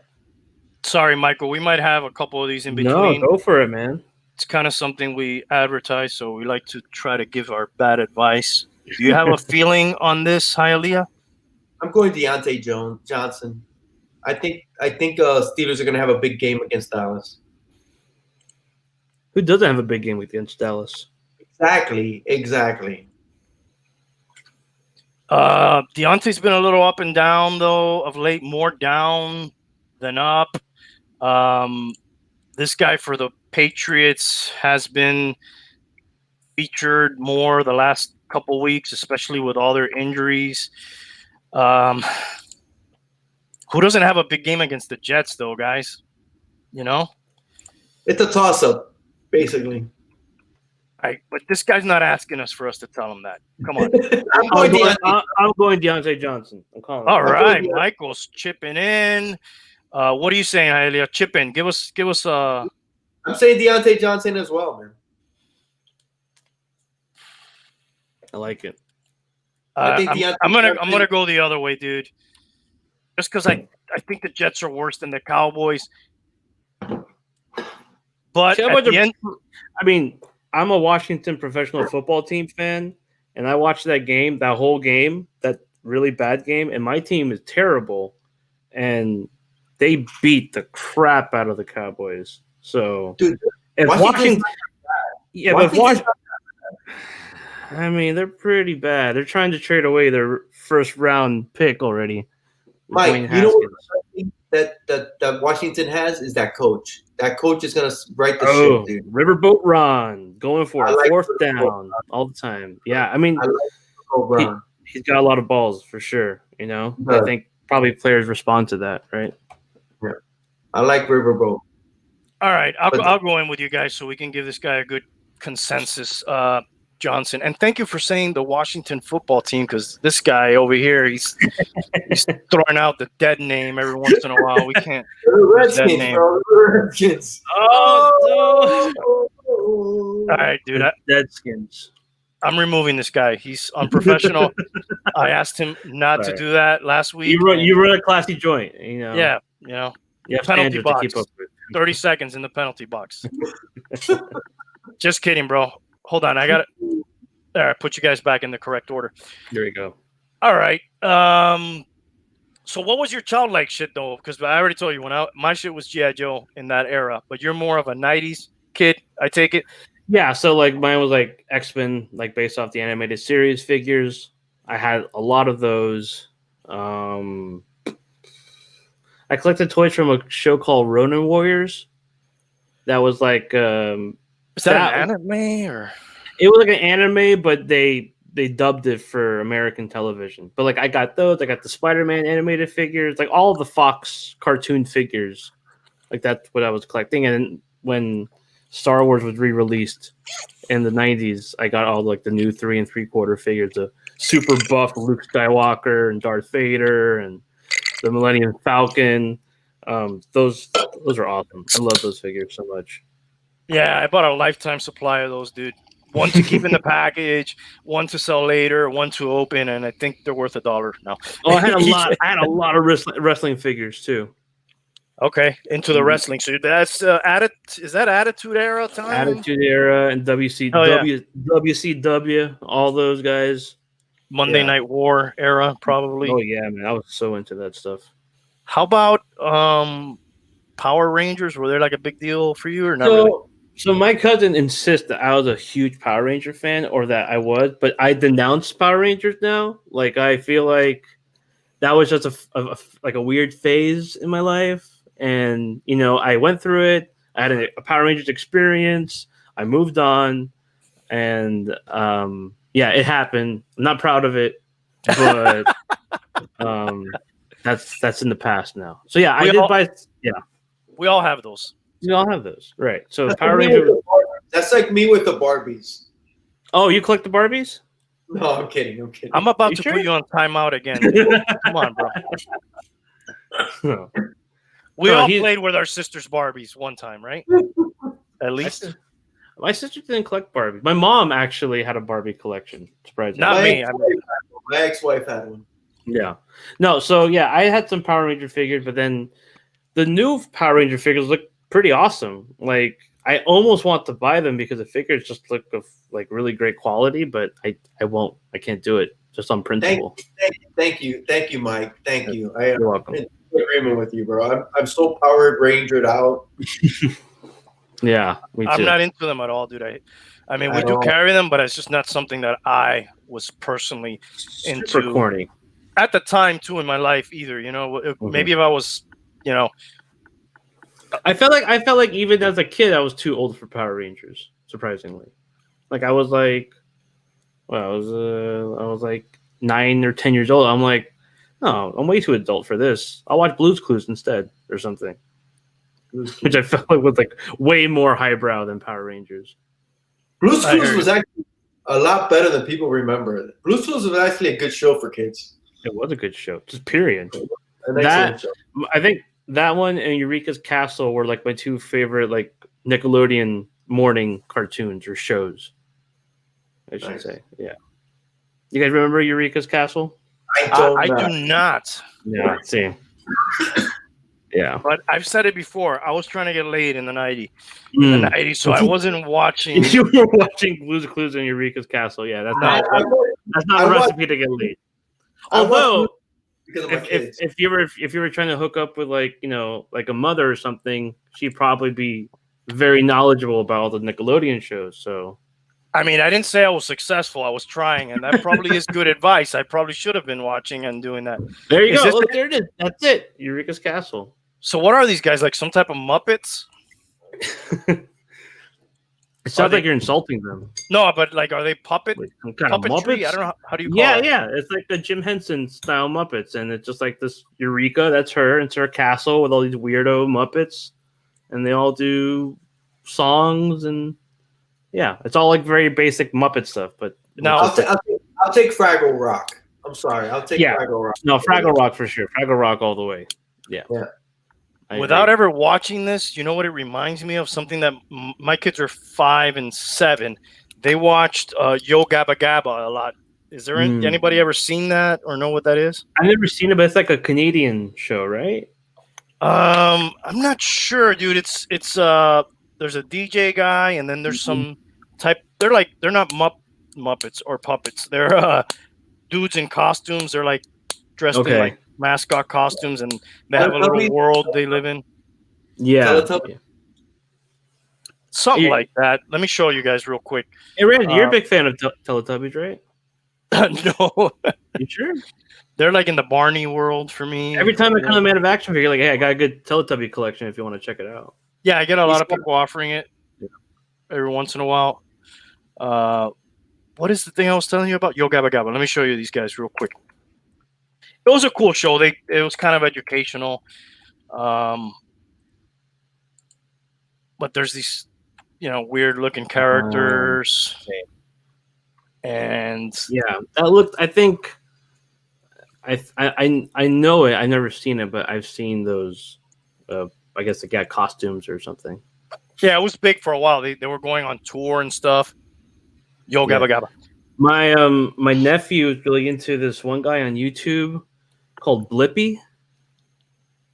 It's just some guy, some asshole that tries to target himself to kids and just like, hey kids, how's it going? And I just like, I want to punch this dude square in the nose. He's so annoying. He's just terrible. But the kids love him, and he does these little songs, and he talks like a moron, and talks about tractors, and he's like you said about Yo Gabba Gabba. Now this guy's like doing tours, but it's not really him. It's like a fake Blippi. He's just a con man. Not even the real guy is the one that goes on tour. Yeah, exactly. It's just like a franchise. Now, there's always something off or weird to me. I guess it's just an adult, and I guess adults always have to do things for kids, but I always find it kind of weird that there's adults that just do only things for kids. It's just kind of a weird thing. You have to think like a kid, and you have to I don't know. It's just kind of you have to go into a place. Well, I mean, Mr. Rogers did a kid show, but he also kind of spoke to adults, right? Probably the most successful non-weird kids guy. Yeah, it was Mr. Rogers and Captain Kangaroo. They didn't act like kids. That's the difference. Mm-hmm. They didn't act like kids. They tried to make their thing to kids, but they were like, they weren't freaking trying to be kids. Yeah, right. That's the difference. When they try to be kids, dude, it comes off as creepy. It's creepy. That's what I was trying to say. That's what I was trying to say. Thank you. Yeah. Yes. Yeah. Mr. Rogers, true. He just looked like your dad's trying to show you some cool stuff, and he has cool toys. He has a train. And I don't know why he had to change his shoes and jacket all the time, but whatever. But still, he probably sweating or something. Yeah. I don't know. Most successful kids show dude being not that creepy. Yeah. And they hit some. He used to hit some big topics, bro. Race and stuff. It wasn't just freaking kid stuff. It was. Look, I didn't like Mr. Rogers when I was a kid because I thought it was boring. I liked more Mr. Captain Kangaroo, but they never talked down to you. They didn't make you feel like you were an idiot. You're like a kid. Yeah, and that's the difference. Yeah, my sister asked me a question. She was like, if you had to take DNA from 5 men and 5 women so you could repopulate the human race, who would you pick? And a popular one's Mr. Rogers, just because he was just like the cultural icon and was a very smart person, and had a lot to offer to the world. Very empathetic. Yeah. Let's do that right now, Michael. That's a great idea. Can you do that? Can anybody do that?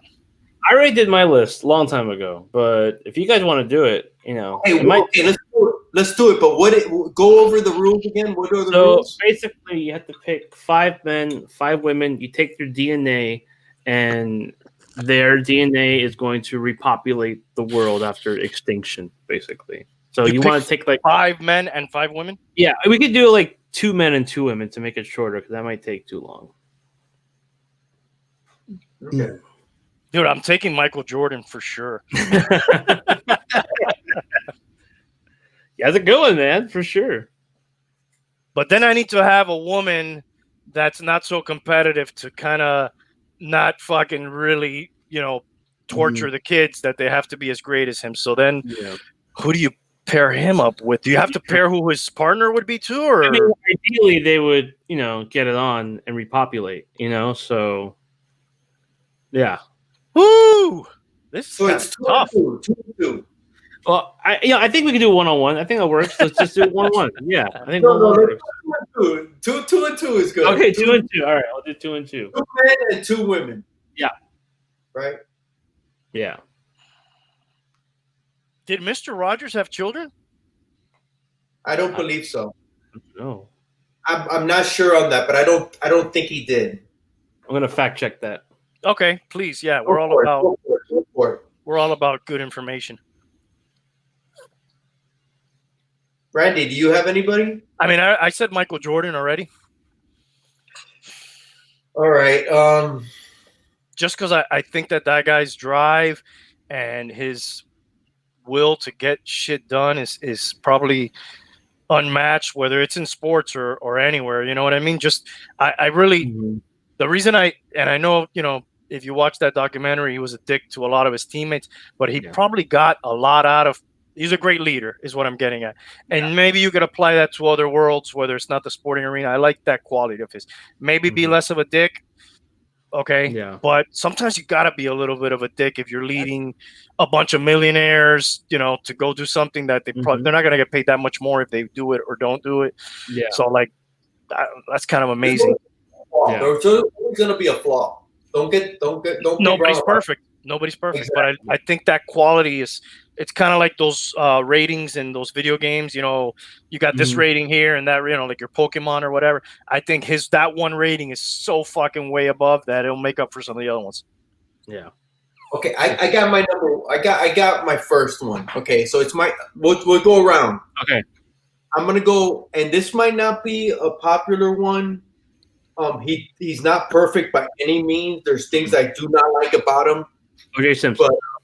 But damn, you got mine. No, mine's is Winston Churchill. Winston Churchill. Interesting. Winston Churchill. His resolve, his steadfastness, we're gonna get through this. We're gonna ride the storm. I'm going with Winston Churchill. He's one of my top. He does have a ton of flaws, and I'm not gonna shy away from those flaws. It's hard to. I mean, a lot of these people have flaws, but you're looking at. You guys have picked 2 leaders. I see that. You know, guys, people that assert themselves, right, and have a goal in mind and will do anything, but that they can to achieve it. So, all right, I think I go Stan Lee. Nice. I go Stan Lee. Right in my ballpark. Yeah, I mean, look at what he's created, all the amazing art and just characters and just a creative guy. And I think that would be something I would probably want replicated in the future. We're going, the creativity angle. That's good. That's a good. All right, now we got to pick women. We got to pick women now. We got a guy. Yeah. Oof. You got to think the dynamic too. I'm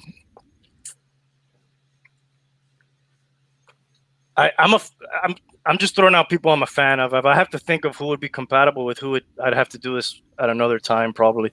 I'm a big fan of, you know, if you got to, that's a whole nother angle, right? Yeah. I mean, I'm a real big fan of Amelia Earhart too. I like her. Her sense of adventure and all that, you know, that's something that I think is super cool. Not sure if she will be with MJ or somebody else, but that's a good one. Like her. I picked Amelia on my original list, so. Oh, really? Wow. Very nice. Cool. Again, like sense of adventure, you know, that kind of thing. It's like a powerful, strong leader of a woman, and yeah, I think her and MJ would have a lot of conflict, but they would make some powerful babies. Yeah, for sure. All right, my turn. Yep. Dude, this sucks.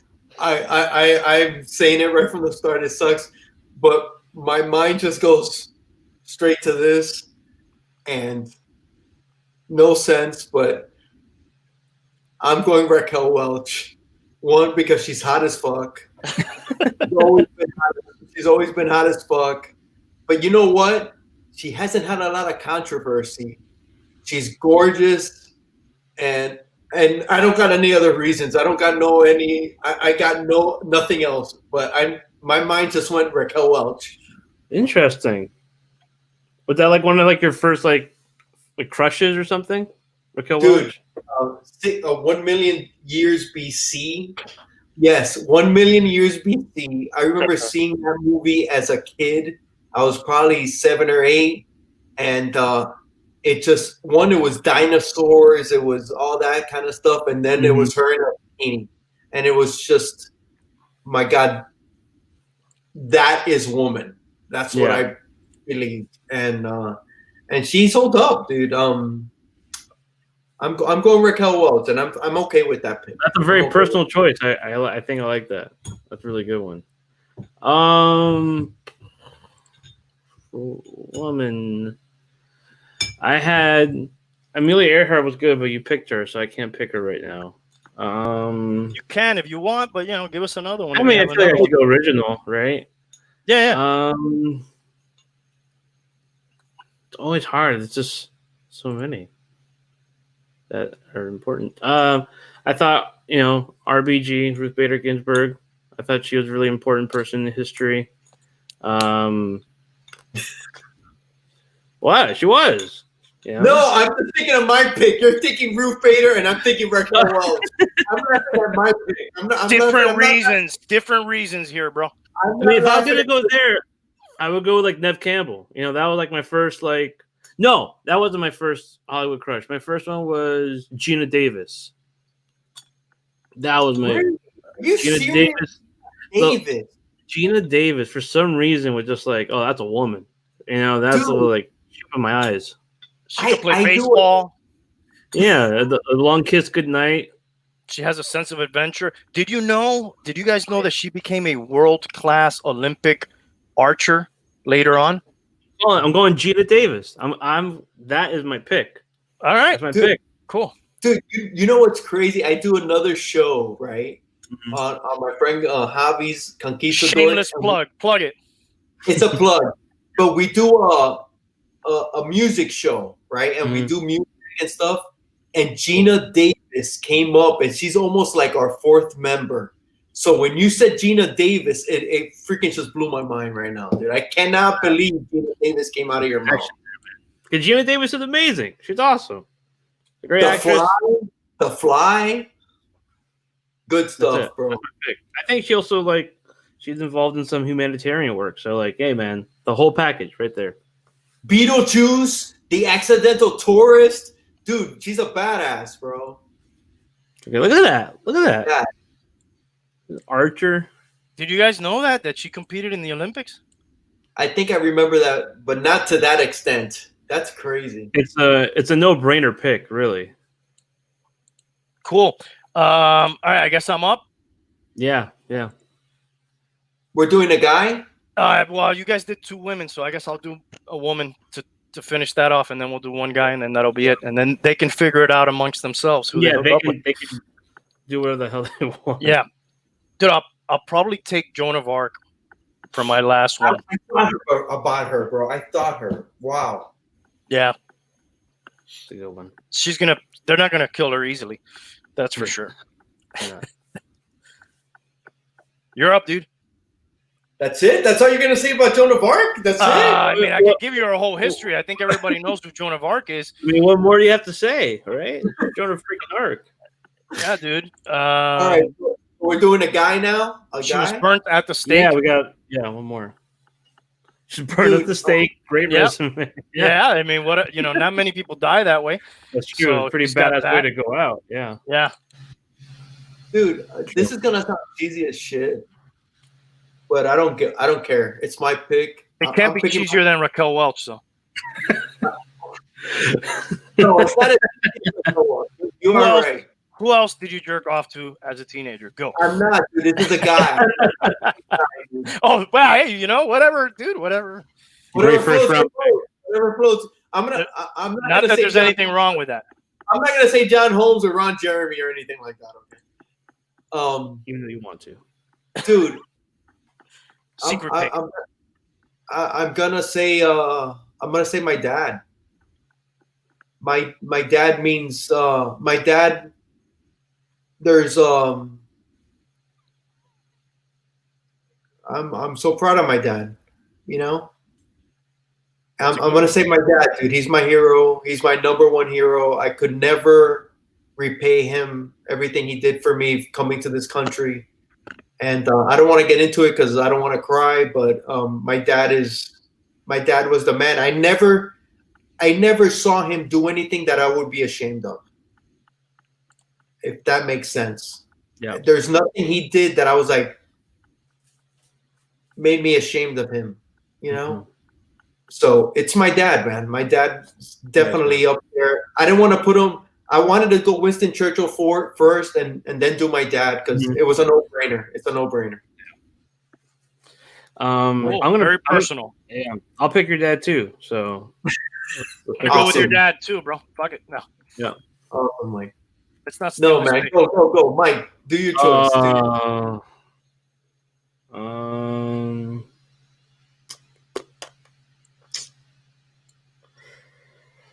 Let me go with.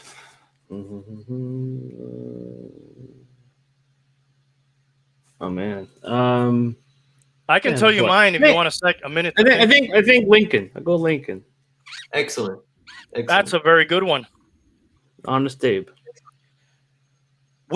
Have we ever really heard recordings of his voice? I've heard that he has like a very odd, almost like chirpy, very weird voice. But I don't deep or anything. That's pretty like I think like almost nasally or something. High pitched voice. That's what I've heard.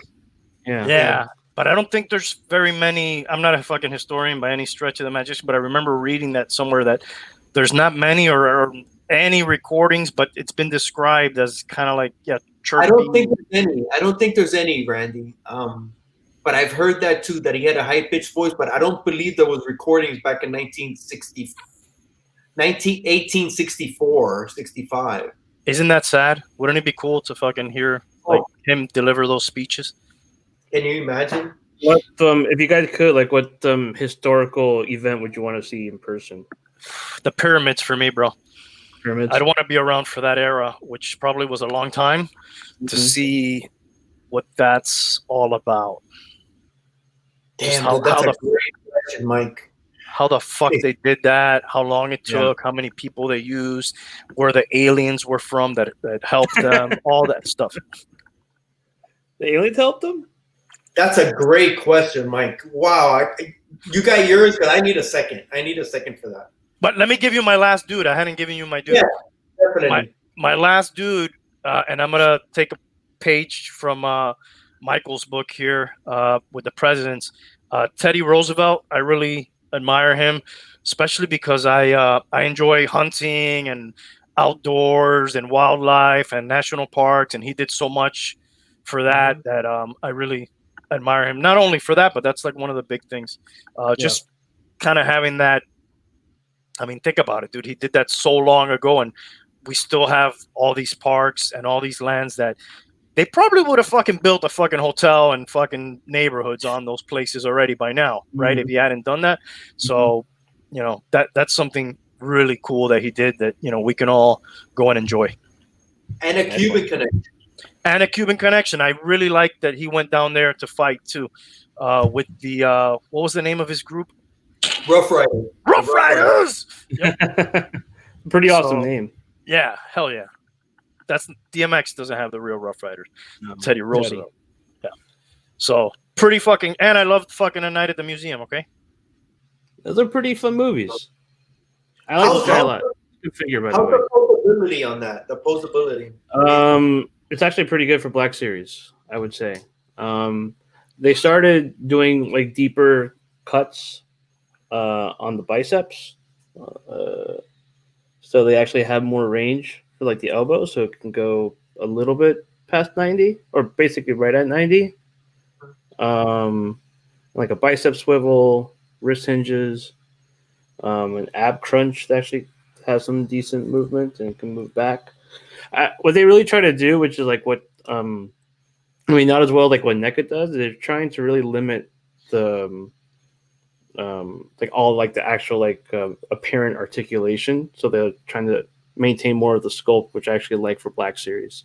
So So hiding those joints, hiding those Yeah. swivels and all that. Yeah, that's Yeah. tough Yeah, to it's do tough. sometimes. But I think this one actually does a really good job of that. So Hey, let's like wrap up that question you gave though.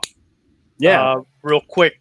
Who wants to go next on that? What time period can you or do you would like to see, as Michael said? I already said the pyramids. I'm still waiting. I still can't. Can't think of it. That's a tough question, dude. That's an And do you excellent think anybody will say 100 years from now, man, I want to go back to 2020 and what the fuck was going on then? They can just watch this video as a time capsule of 2020. So yeah, it would be pretty wild because it's a pretty Yeah. special time. pretty special. Not in a times. good sense, probably, but still Bro, very I special. thought of one and it's so freaking lame, but I freaking love it. But Mike, I'll let you go, man. I was thinking like I'm more of a music guy. Like I'm really into music. That's kind of what I like before like movies or books, adult music. So I think I would like to see the recording of Abbey Road. I think just seeing all those personalities clash and just how they would make music and something so iconic. I think something. I know it's a little bit more contemporary, but that's just kind of like just seeing like people at the top of their game. Arguably the greatest artist of all time. That would be kind of cool to watch that process play out. So be like in the studio watching, being a fly on the wall while they're creating and fighting and doing. Yeah, I just were they doing drugs at that point? Yes, probably. yes. Yeah, probably. Yeah. So yeah, Probably that be a would fun be time. Yeah, super fun time. Yeah. Okay, I have mine, and this sounds super fucking silly, but I always say to myself, man, who would I want to fucking be? Kind of this question. It can't involve Raquel Welch, by the way. All right. It does not. It does It not. will start to get weird if she's in this too. Yeah. But I'll say what I want to be, who I want to be in history, which is freaking ridiculous. But Austin Powers. No, dude, I would like to fucking be in Studio 54 in 1978. And this is episode 54, and he's in Queens, Hey. not that far away. Dude, I would love to fucking have been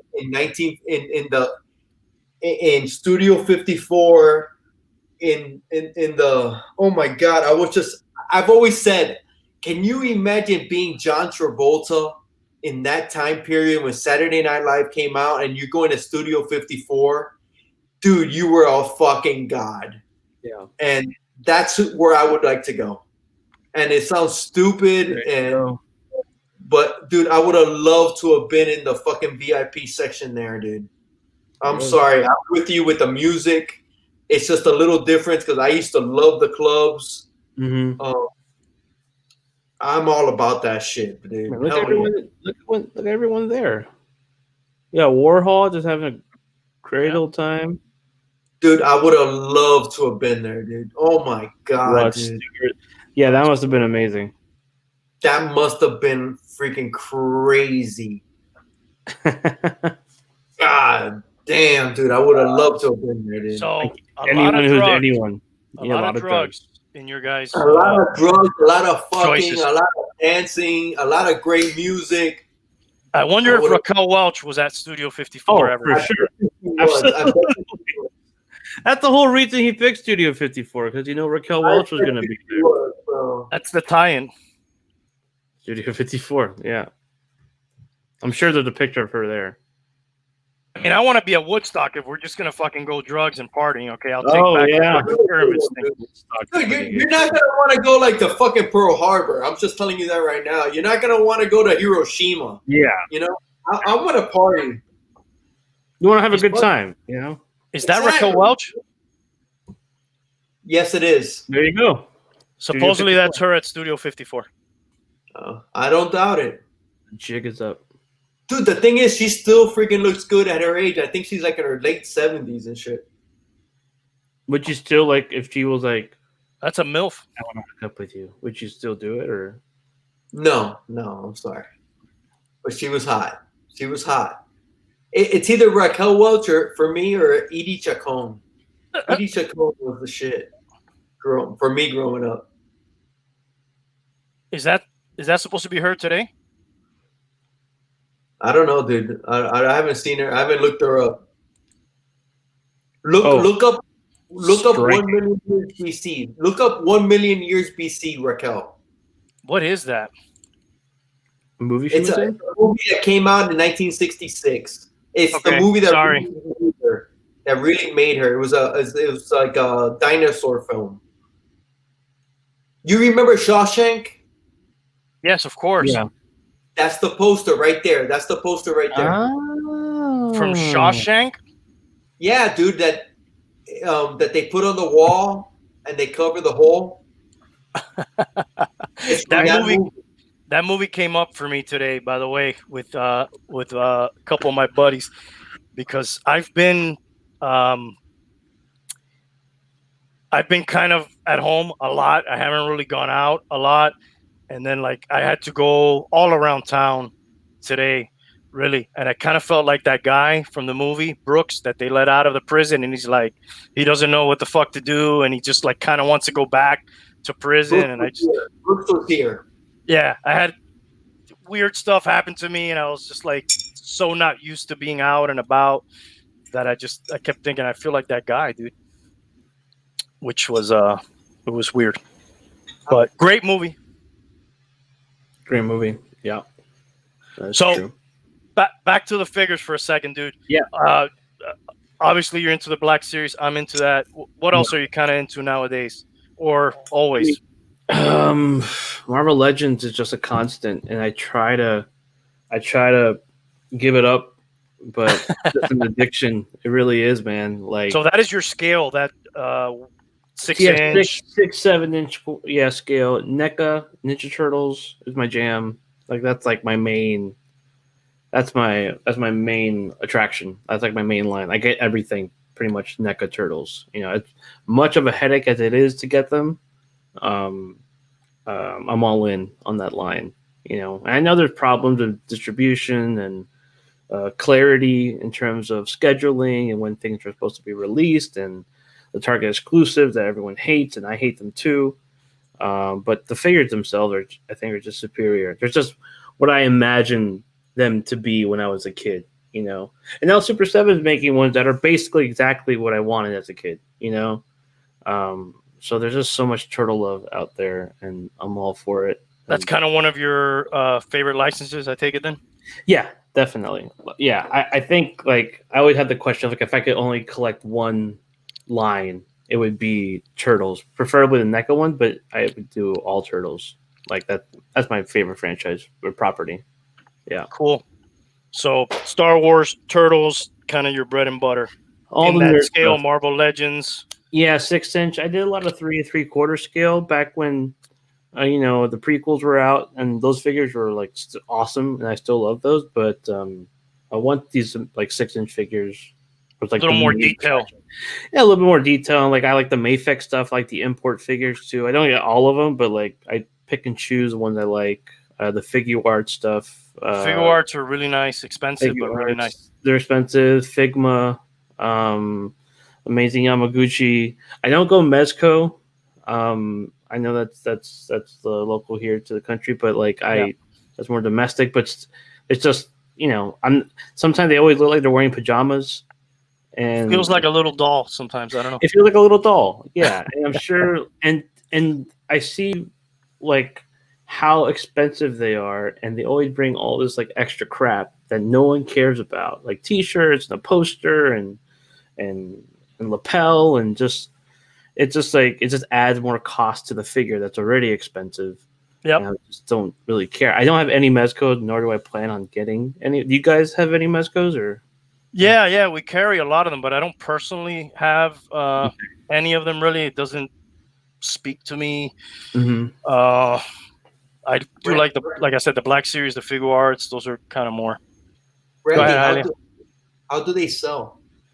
The Mezco ones?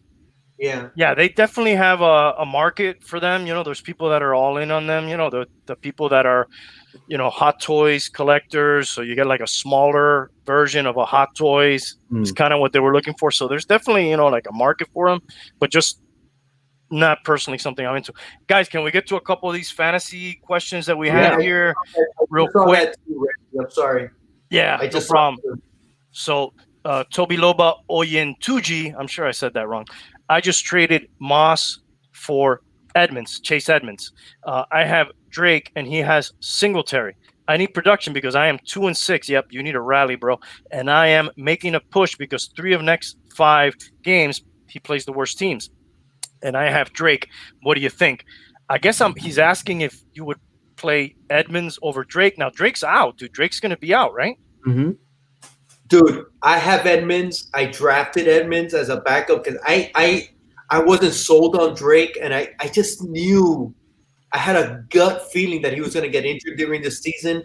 And Edmonds had like a 4-touchdown game last year, so he's no chump. He's already had a couple of big games already. I'm starting Edmonds tomorrow.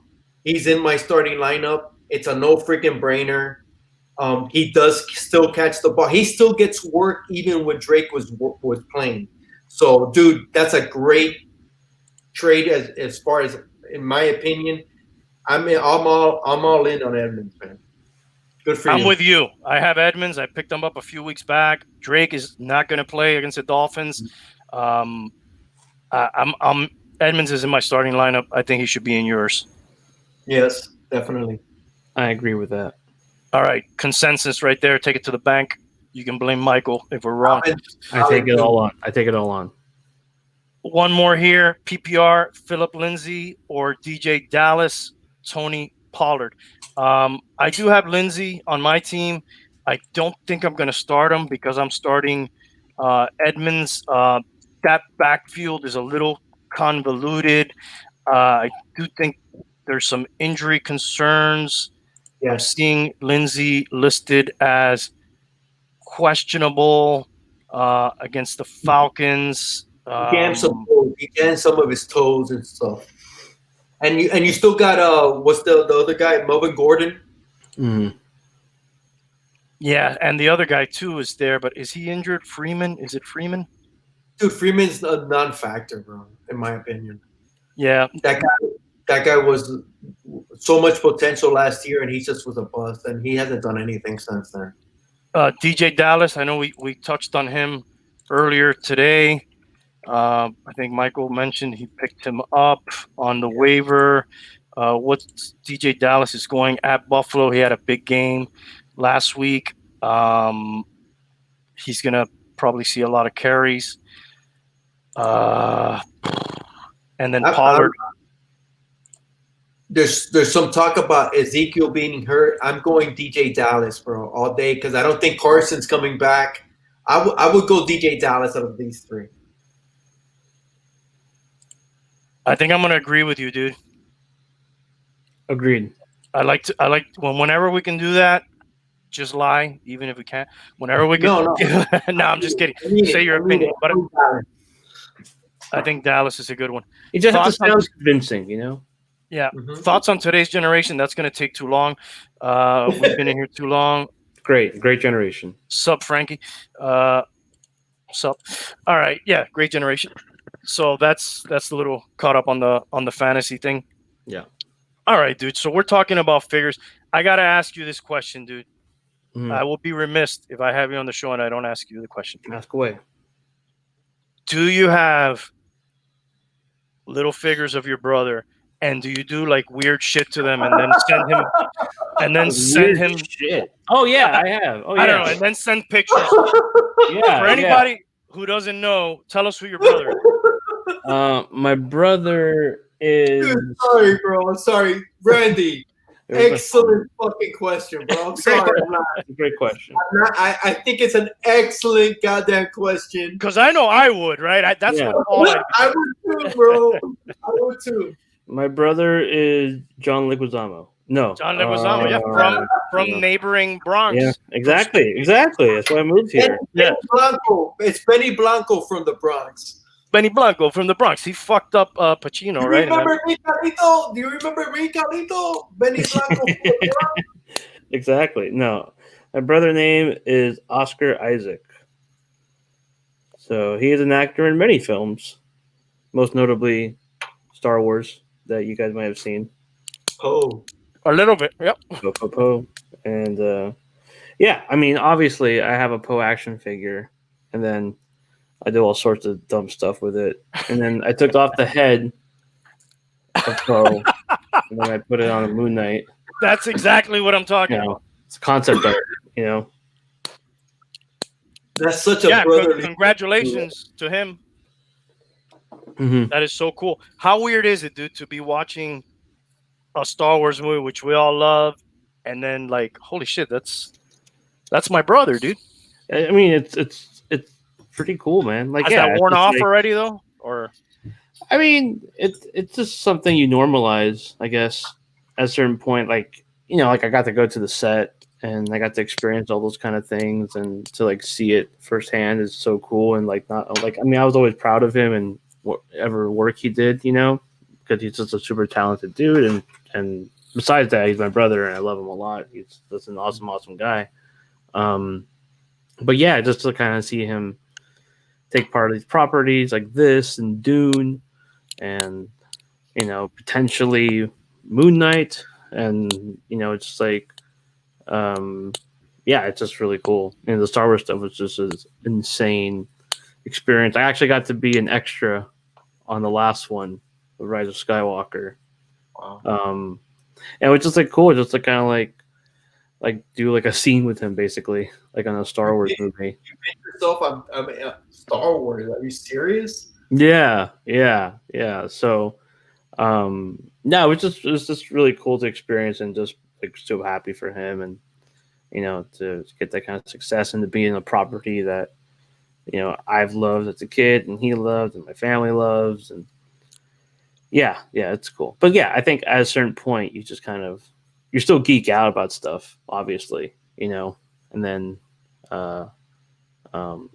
it's been long enough that probably in your head it's already kind of like not. Yeah, you just kind of bring it down. Thing. Yeah, I mean it's obviously crazy, but then you just kind of bring it down. This is just like his world, that's the world that he lives in, and you just kind of experience it a little bit.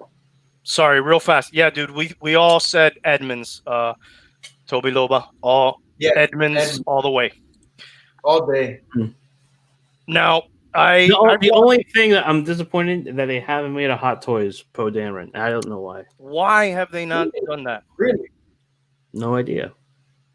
They have like 3 versions of Finn, and Finn's great, but like they don't have even one single version of Hot Toys does that though, dude. They go to the well on certain things, and then for a while it was every few releases. I'm talking about a few years ago was a Predator, Iron Man, and like a Stormtrooper or something, a Terminator, or and then with Star Wars, every type of coffee maker trooper, janitor trooper, like they just did everything. That is kind of odd. I'm sure you would know, though. I don't want to talk about shit we're not supposed to talk about, but I'm sure he would give his likeness if they wanted to do it, right? Yeah. I mean, they have the small 6-inch figures. Yeah. So that's not it. Wow. Yeah. So I'm not sure. I'm not sure what happened with that. All right, let's get on the fucking Poe Dameron campaign. So we get a Hot Toys. What is your one more thing on Oscar? Okay. What is everybody's here favorite movie that he was in? I haven't seen all of his movies, but I've seen probably a lot of them, and enough to know which one is my favorite. I'll save mine. I'll let you guys go if you guys want to go. I'll go first since I'm like the. You're gonna steal my movie, dude. I am gonna steal your movie. Then why did you say it first, Randy? If you know he's gonna steal it. I just thought about it. I know this guy. Go ahead. Ex Machina. Hell yeah. Ex Machina all day, dude. That movie is excellent. I'm not a fan of those Star Wars movies. Honest to God. Not about him. It's not. It has nothing. Not to do a lot with of him. people are. So, but Ex Machina is fucking excellent. And that's no slight on Oscar, man. I think he does. Exactly. a real fun. He's one of the fun parts of those movies for me. And I wouldn't go that far. That I'm, my kids like him, so that puts me in, I get to enjoy him with them and stuff. But as a hardcore Star Wars fan, I get that sentiment, Hialeah too. But he's excellent in those movies. It's not because of him, for sure. But he's excellent at Ex Machina. And real quick, before we I know we're getting into the movies. I just want to say thank you, man, because he just got associated with Moon Knight, and my first appearance of Moon Knight. I have a ton of Moon Knight comics. It just went up $500, bro. So thank you to your brother. Financial gains. Send them a check, bro. Financial gains.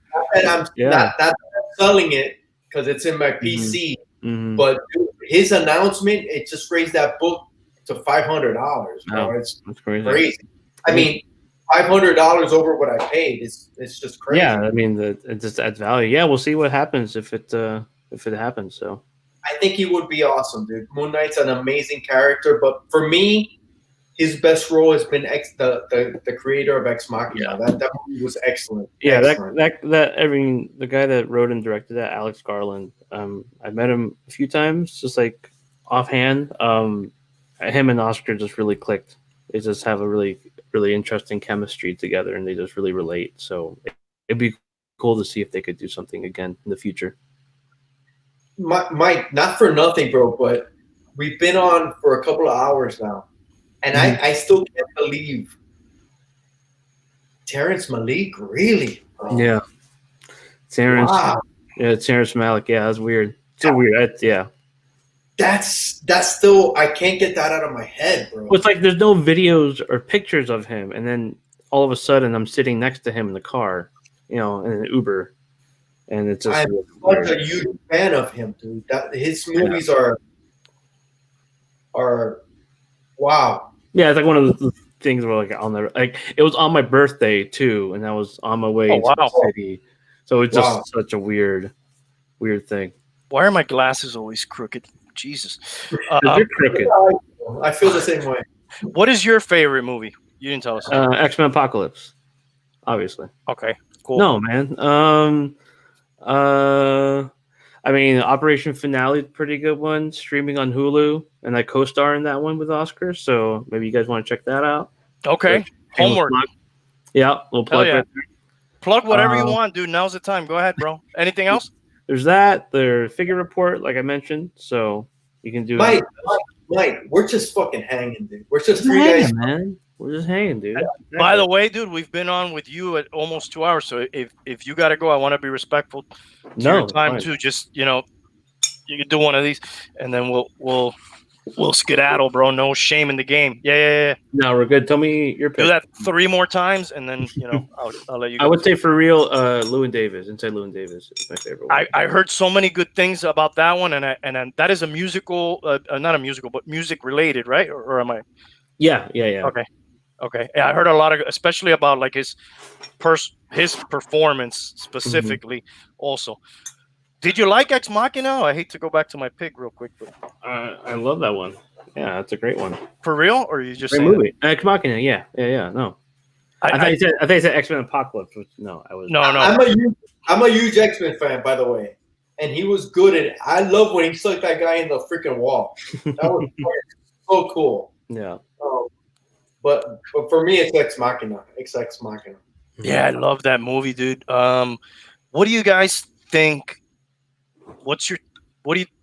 I'm really interested in AI and what it could potentially become one day. Mm-hmm. And do you guys think he was a robot?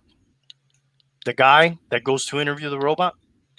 I didn't think so. That was not my interpretation. I didn't think that either. I didn't think that. There was a school of thought that potentially he was a robot too. That was part of the experiment to see if the AI would realize, if she would realize that he was an AI, or vice versa. Kind of like a theory, not probably a popular one.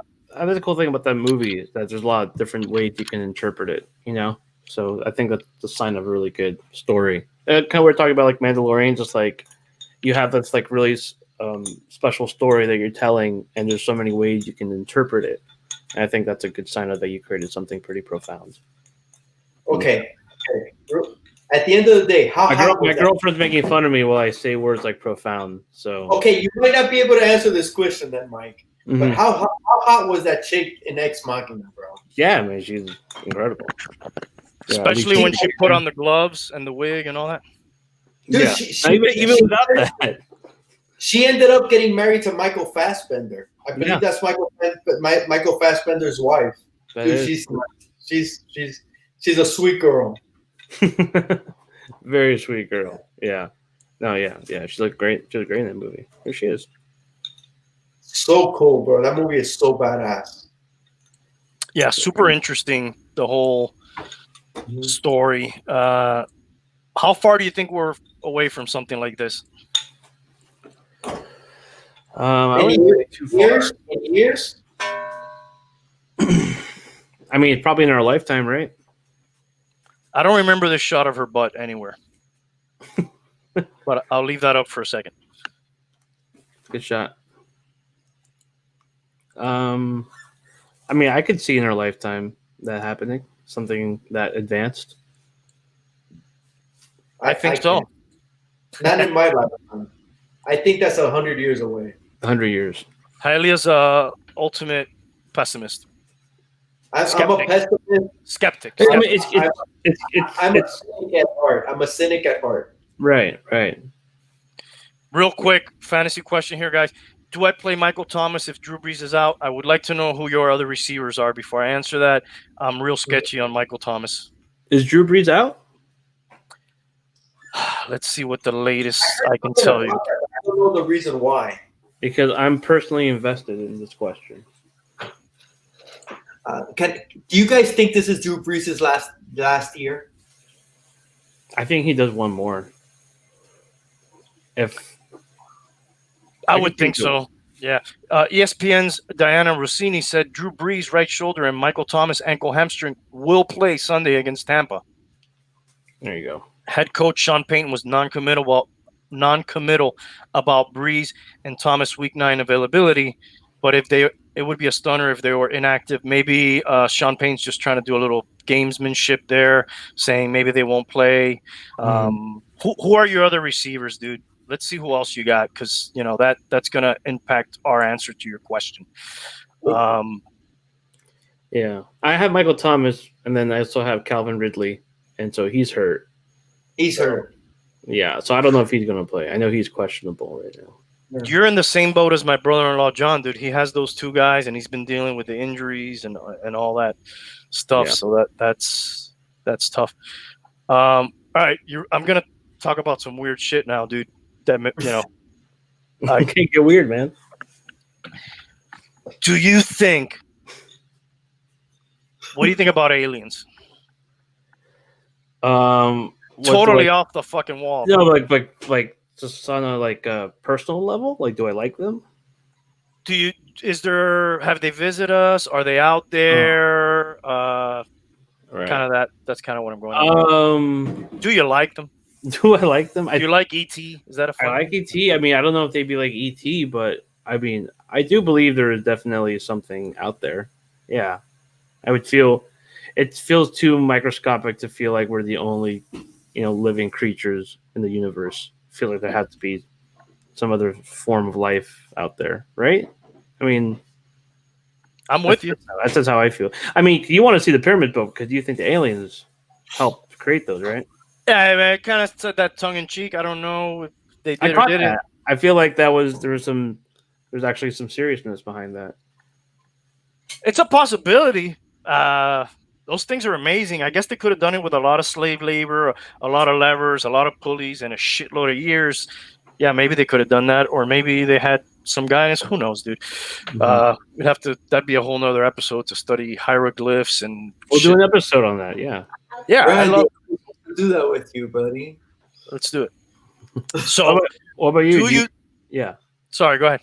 No, what are you gonna say? You do what?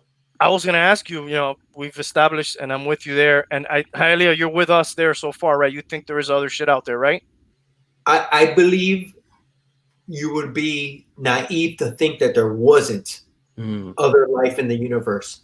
Has that life come and visited us? That's a whole different question. That is the next question. The next question is, we've all agreed they're out there, who knows how far out there or whatever. Have they or any of their technology visit us on our planet? That's the next question. So wasn't there like a story that got posted a few months ago from like the New York Times that there was like some video footage of like an alien in like our atmosphere or something? And it was like one of those things where it's just like it feels so 2020, or it was like no one cared that there was like possible alien footage. It was just, I remember that was like sometime in the summer. Are you talking about the TikTok video from the military planes? I don't know if it was that one. Maybe that was it. I don't know. There was a couple that came out that we spoke about last episode, which were strictly Pentagon released footage from their onboard systems. And they kind of looked like a video game from the early 80s or late 70s, where there's like a thing on the radar. And when I saw that, there was a Star Wars game where you go into the tunnel and it looks just like. So we got old Star Wars technology. All right, cool.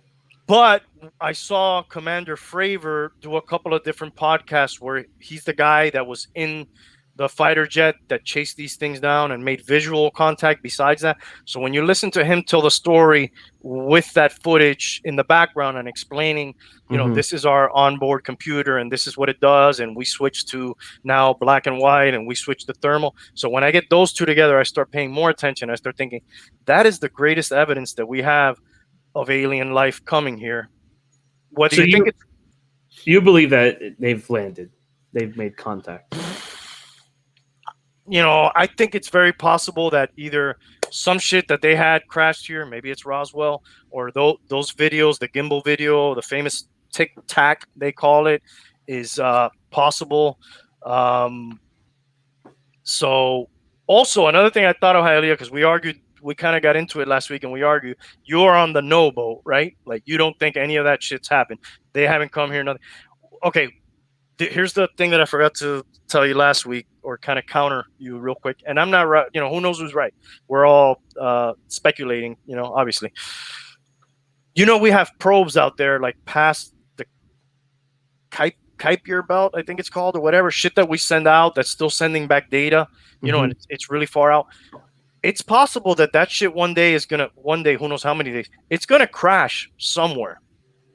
And it's possible that shit will crash on some. Okay, Tyler's getting chippy in the chat. Yeah, who won the goddamn trade? Dude, Tyler, I don't know who did the trade, but I think whoever traded away Joe Mixon won the trade. Oh, should I trade away Joe Mixon too? If you can get these guys, probably. Yeah, Kenny Galloway's hurt. Joe Mixon's hurt.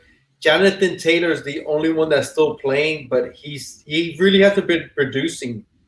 But he's the only one fucking playing. So I would say whoever got Jonathan Taylor is the winner. Okay, I'm agreeing. Guys, should I do Calvin, Ridley, Zeke, and Fournette for Lockett and Miles Sanders? So that's the old 3 for 2. Do it. Miles Sanders is coming back. They're on a bye this week. He's coming back. He's on my team. I can't wait till he gets back. His schedule is freaking cake for the rest of the year. And Lockett, dude, everybody's going to be on DK Metcalf. Lockett's going to be open. I'm going Lockett, dude. I would do that too. Is this Tom Brady writing in? So the old 3 for 2, you think Lockett is better than Ridley, and you think Miles Sanders is better than Zeke, and then we're just saying Fournette's not good enough to make up the difference. Exactly. Young Buck, old goat, who won the goddamn trade? We told you. If you're telling the truth, thank you. If you're trolling us, that's all right. It's not the first time. All right. You got Joe Mixon. Okay, so you lost the trade. Yeah, according to our research, but you know what the fuck. I probably would have done that trade. All right, back to my alien thing. So I think that shit may crash one day somewhere, and maybe somewhere is an inhabited planet.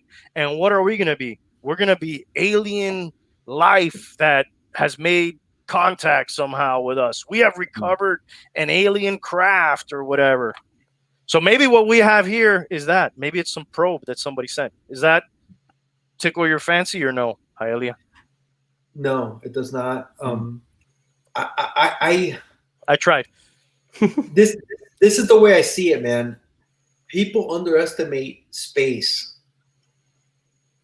and that I think is the ultimate denominator.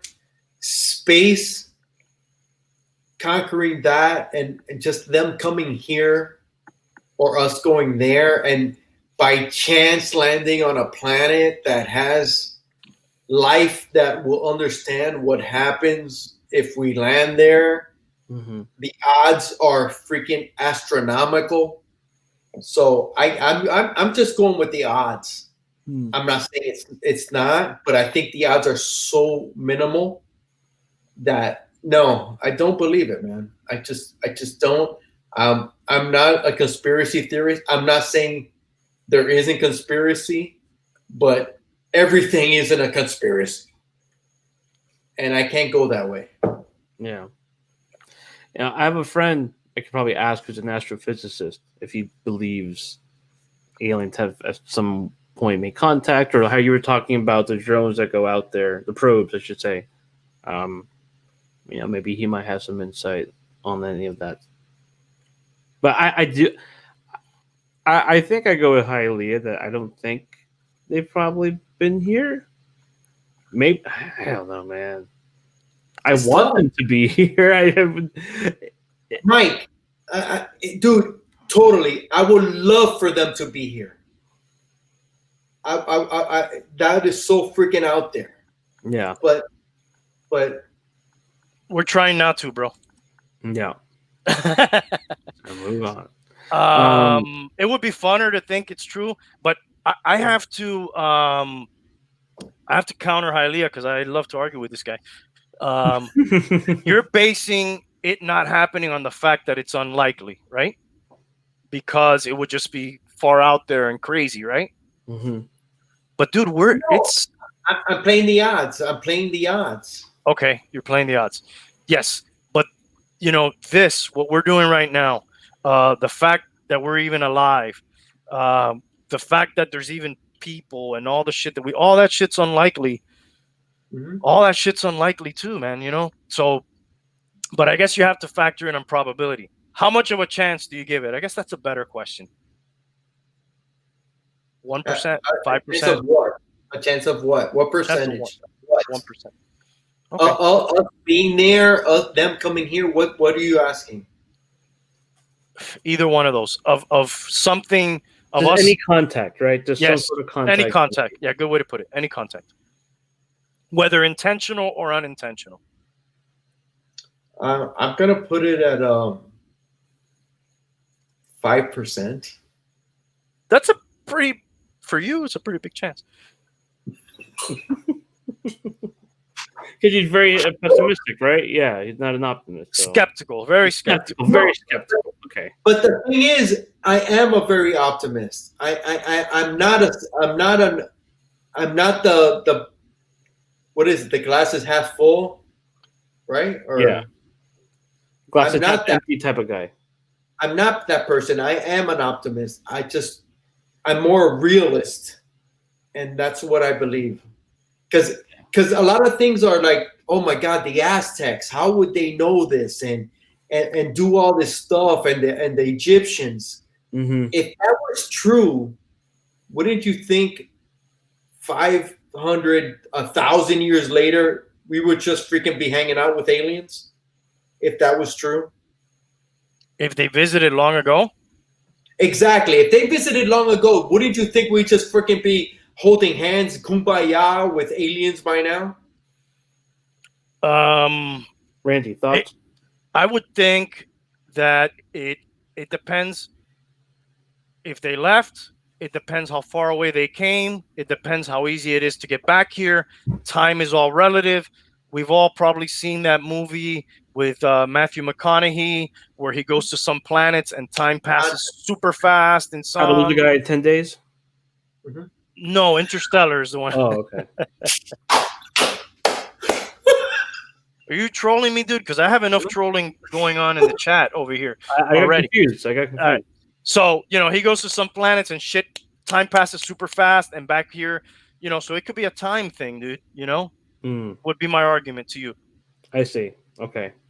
How about you, dude? We'll get off this alien shit, but I don't know. I've never really given it much thought. I've always thought there's something out there. Like it just feels like you said, Hialeah, you have to be naive to think that we're the only beings in the universe. I mean, I don't know. I've just never really given it much research. I would say like maybe 50% they've been here. If I had to give a number to it, good. Half and half. It could or it couldn't. Yeah, I'm very non-committal, but it's one of those things where like I feel like it could have happened. The thing I go to is everybody thinks, oh my god, they're aliens. They're so more freaking advanced. They might fucking be amoebas. It doesn't mean just because they're aliens, they're gonna freaking be so advanced that they could transverse space, the vacuum of space, and make it here and not make themselves known. They might just be freaking amoebas, one cell organisms, and I'm not discounting that there isn't life out there, but for them to come here, yeah, and openly, you know what, we're gonna keep ourselves secret, except to the government, and we're not gonna let ourselves known to the populace. Dude, that's you're really thinking out there, dude, that they're that advanced. Mm-hmm. We might be the most advanced there is. That's just my belief. Yeah, I mean, I guess what your interpretation of the aliens, these weird creatures that are like walking on like all fours. It's just like you said, like some sort of weird organism, something that you can't even see. There's so many interpretations of what alien is. So exactly. I think time plays a big factor in it too. How far away are they? How long their civilization has been around? How long they've evolved? We've evolved. Our technology has evolved. We didn't even have. We were riding around on fucking horses. Fucking not too long ago when you think about it, and then we're fucking flying fucking F-18s and shit shortly thereafter. So like, I don't know how long have those people evolved, or those, if they are people, whatever they are. No. So who knows? It's a subject I find interesting. We kind of always fucking touch on it. So I just thought I'd ask you about it. Cool. Yeah. But it doesn't sound like you're not probably into conspiracy theories and shit like that too much. I mean, sometimes I'll hear a few here and there, but it's not something I really, go looking for. But, okay. Well, you have some conspiracy theories too? It's kind of a recurring subject on the show. You know what's the best part of conspiracy theories? Dude, it's a blast talking about them, bro. It is. All right, shoot me one. Let's just shoot me a random one. Go. JFK is a fun one to talk about, for some people. Okay. But what's the conspiracy theory? I mean, that one is probably the one that has, if we could get 10 people in here and every one of them will probably have their own little take on it, Mm-hmm. So what we do know for a fact is that JFK got shot. Yeah. But what's up for debate is how many people shot him, who those people were, if those people were acting on their own, or if those people were manipulated, or if those people were with another group, or who those people were, who benefited from it. It wasn't it was not cut and dry Lee Harvey Oswald just shooting him randomly. There's more behind it. Yeah, like the official narrative, it was just him, right? The official, right? The official, yeah. I know you don't give much thought to these things, which is probably good. It's probably more sane not to. But like, do you have a take on it? Do you? I never really had a take. No, it's not. Again, not one of those things where like, well, I mean, I take it for what. I mean, it's hard. I mean, it's a very slippery slope when you're like, well, I don't trust the government, because then you start thinking of like all these other things of what they might have told you that you're not sure what to believe. But aren't they supposed to like officially unseal those documents at some point in the near future? Like wasn't Trump supposed to do that?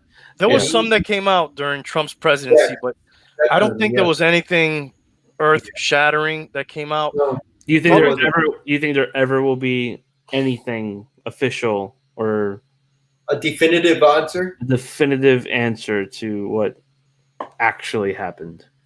No, dude, there'll be dudes doing podcasts on this fucking shit 100 years from now, because everybody's dead involved. They probably threw away papers, documents, and it's been twisted so much that I don't think we'll ever know. But if you ask me, I think it's hard to believe that one dude with a rifle in the book depository that, took the one shot, or 3 shots, right? It was 3, and, killed this guy on his own. And then a day later or so, Jack Ruby walks up to him on live national television, which was not a common thing at the time, and shoots Lee Harvey Oswald dead. And then that guy later dies in a jail cell months later before he gets to really tell his side of the story. Like, I don't know, something's rotten there. I don't really know what it is, but it's a weird one. And you could go down. It's like the thing of like Epstein killing himself, right? Kind of that stuff. I know that's a whole other but I get what you're saying. Let's stick to Kennedy. Okay, I know.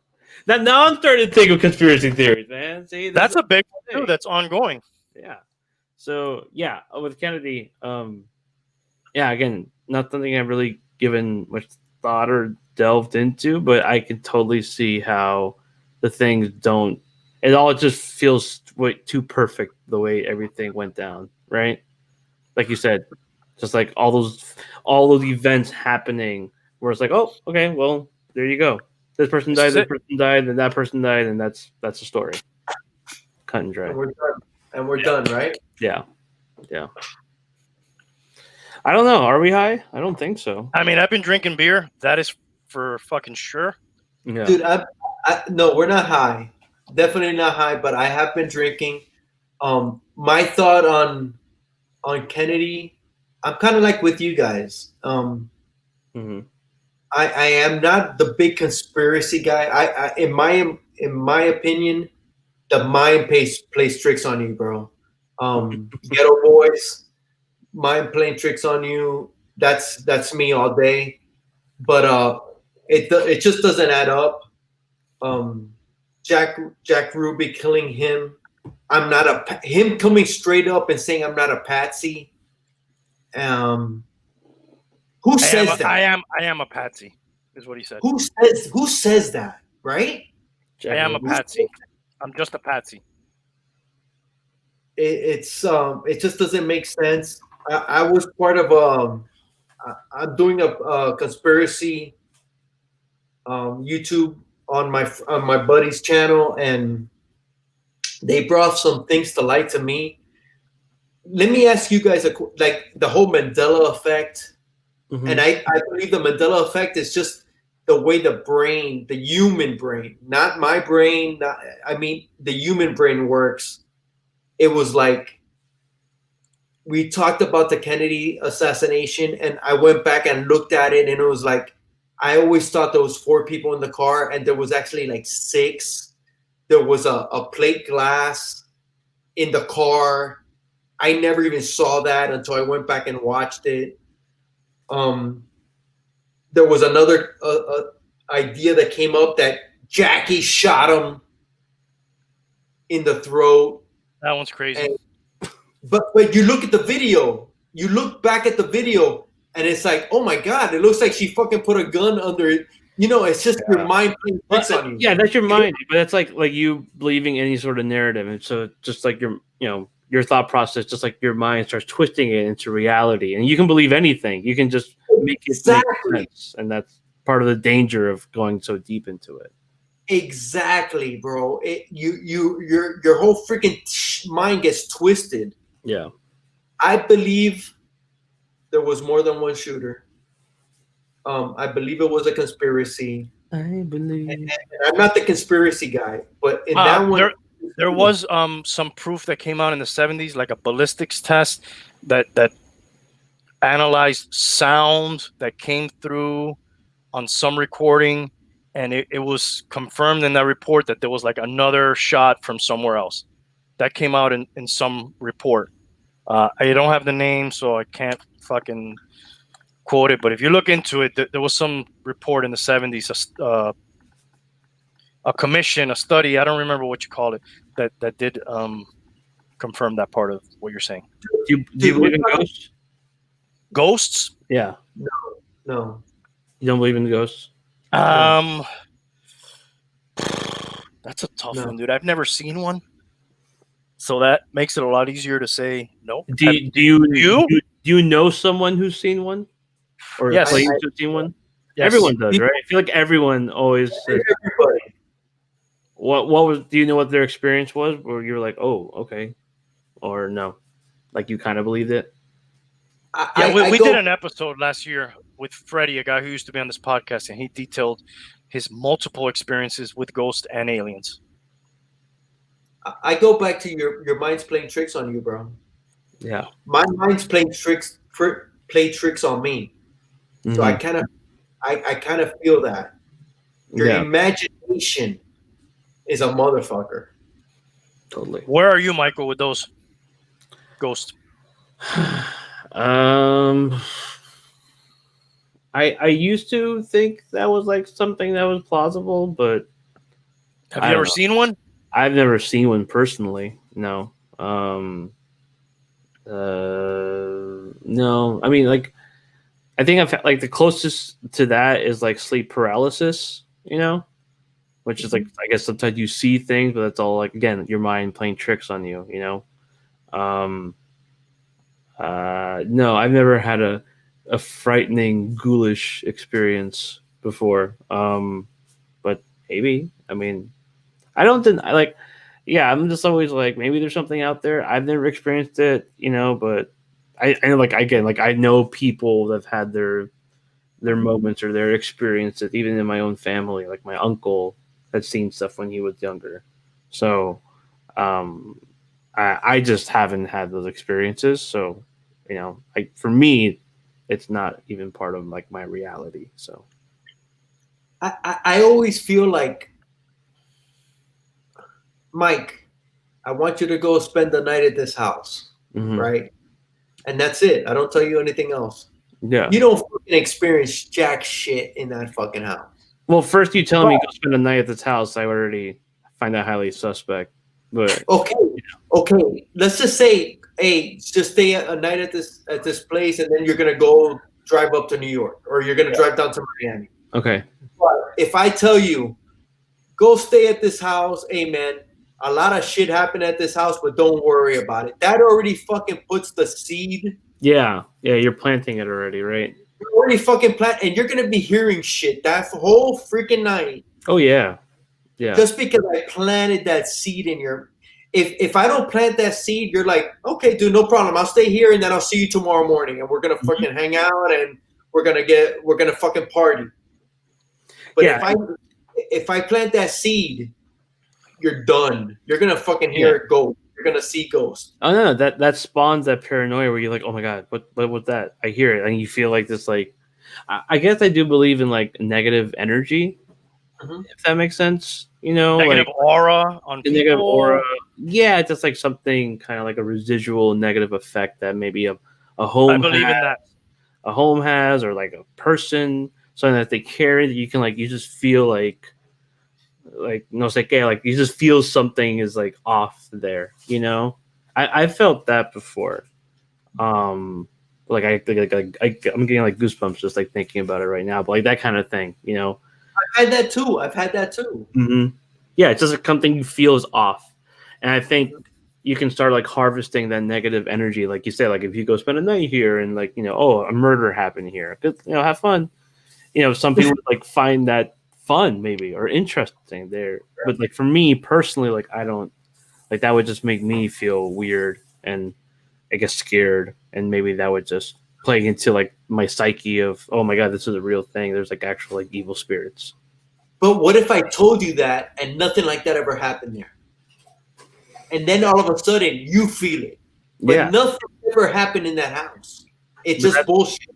Yeah, but that's like we're talking about like I know there's like conspiracy theories that like have like a long history of that, but again, those are sometimes seeds that are being planted, and so they carry out for days, months, years. They start, feeling true to a lot of people, and like you get said, like nothing happened in the house, but like now I believe it, and now I tell someone else, and that story continues for years and years, and that's probably how a lot of conspiracy theories start. Yeah, that's just what I think. I think. Sorry, go ahead. No, go. No, I was just kind of backing up on you guys. What you're saying, like if let's say you guys come over to my house and we're just we're watching a game or something, for example, and then we hear a weird noise. It's probably just the wind, whatever, and we just keep going with whatever we're doing. We're never gonna think about it again. Now, if I say, let's go over to this haunted house and we sit inside and that noise goes, there's probably going to be some people in the group that are going to be like, oh my God, there they are. You heard that, right? And then we're just kind of going to hype each other up. And then, we're going to make something out of it. The other thing is ghosts have to be a representative of people, right?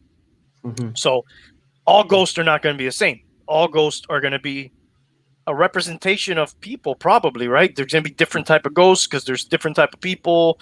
Yeah. So why is there never like the ghost that says, and I don't want to make fun of these people because I do want to have somebody on the show. I tried to have it for Halloween that, studies paranormal activity and things like that, just to talk to them about what they do and how they do it. But without making fun of anybody and what they do. No, we're not making fun. We're not making fun. Why hasn't there ever been the ghost personality that's like, you know what, fuck that, dude. Let's take a selfie. I just want to hang out with you. And let's take a selfie and watch, dude. Casper, the friendly ghost. Yeah, we're going to get so much Instagram likes, dude. We're going to, and then this ghost just becomes a fucking, I'm his Instagram dude because he doesn't have fingers and shit. So, why hasn't that ever happened? I don't know. I mean, we have to find the ghost that wants to chill. They all just want to like, I mean, yeah. This is. I don't know, man. I don't know. It's a valid question. It's a have you guys ever heard of the Amazing Randy? We talked about him last show. No. He passed away. He passed away this year. He actually lived here in Fort Lauderdale, down here in Miami, in the South Florida. He was a huge debunker of all this stuff.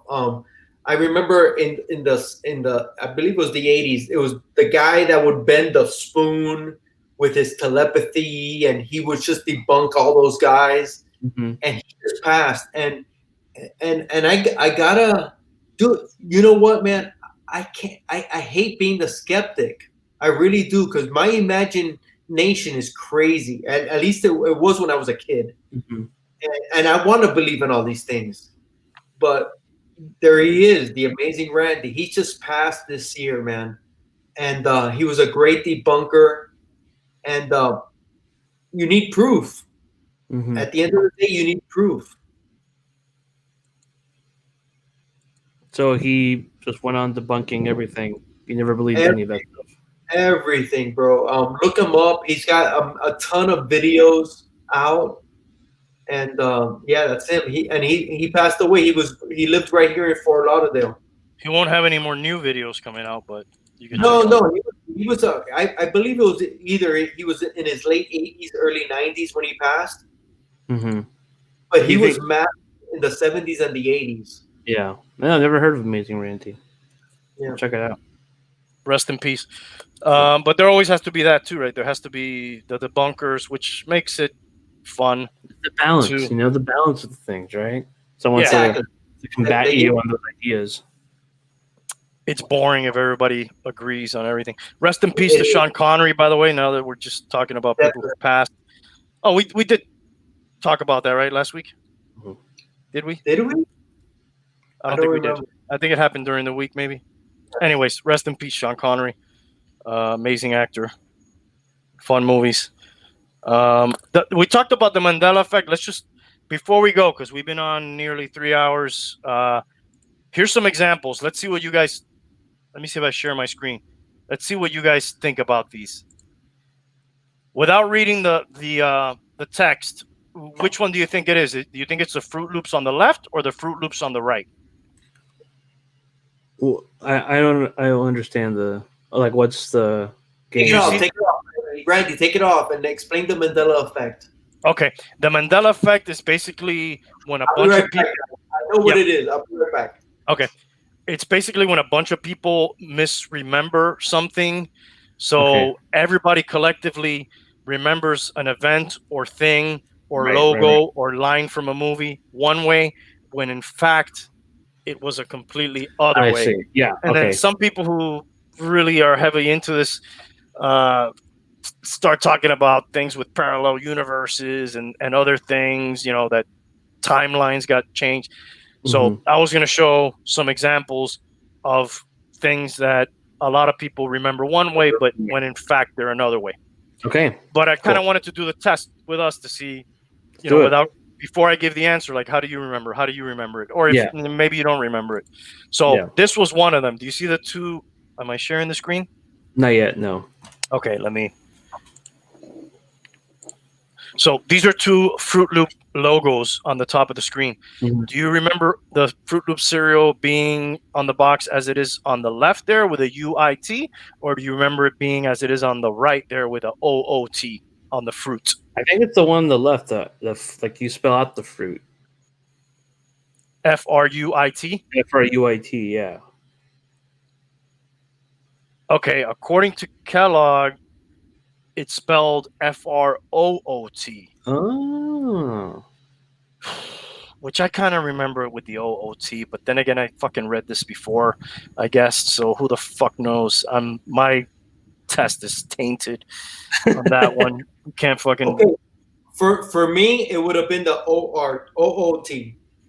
Okay, that's actually the way it was. I read it first before guessing, so my vote is out. But Michael remembered it with the UIT. That's one example. Okay, this is one near and dear to our heart here. The phrase, "Luke, I am your father."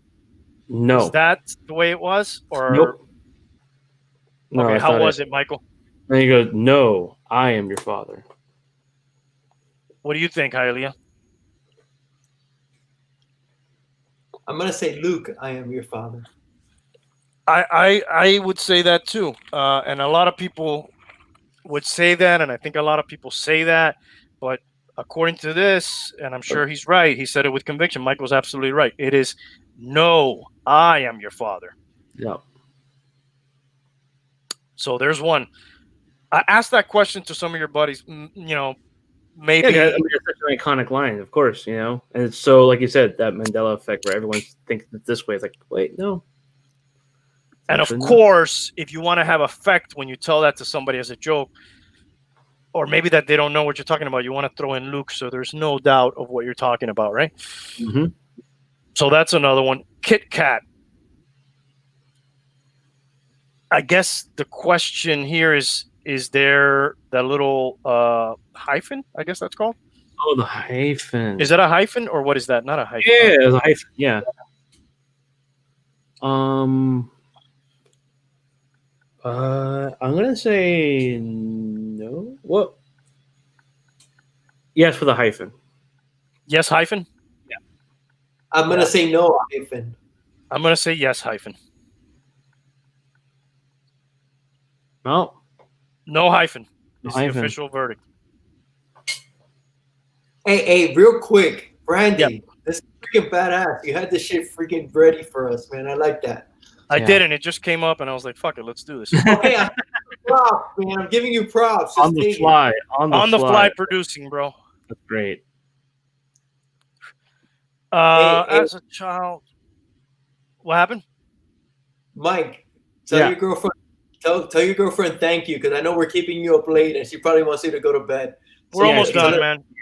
She was already wagging her finger at me. So. I know, dude. I know. Yeah, we're gonna wrap it up after this Mandela effect. Thank you, dude, for coming to hang out with us. No problem. It's been a trip. As a child, one would be playing outside and come home to watch some of their favorite cartoons, like Looney Tunes. I don't know. I don't get this one. I think. Okay, how is it spelled? Is it spelled Lonne and then the tunes Toons, or the tunes like musical tunes? Musical tunes. I'm gonna say Looney tunes. But how's the tune spelled? Toons or Tunes? Tunes. Like cartoons? Yes. Yeah, that's what I thought too. But it is actually tunes, like musical tunes. Oh wow. Tunes, right? Do you remember the Monopoly Man having a monocle? Yes or no? No. I don't. It kind of leans you to no, right? If you're trying to overanalyze this, maybe. Yeah. I'm gonna say no as well. I kind of feel like it's gonna be no, but honestly, if I'm being honest with myself, I want to say yes. I want to say yes, and I'm gonna say yes because goddamn monocle. Yeah. He didn't have a monocle on the image in the front of the box. These people are saying maybe you're confusing him with the Pennybag Peanut Man. Yeah. I kind of feel like there is some Monopoly character that has a monocle in one of the cards, maybe. The Peanut guy had it, not the freaking Monopoly guy. Yeah. I think like in like other version, not in the game Monopoly, but like they always depict Monopoly Man with like a monocle when they make fun of him or something. Yeah. Okay, real quick. Did I always have this Raider hat on with this shirt, or was it something else? You changed. Did you change? Did I? I mean, it's 2:00 in the morning. It's 1:30. You're playing with my mind right now. Yeah, you always change hats and wardrobe, dude. Okay, but did I go with the Raider hat and a basic tee, or didn't I?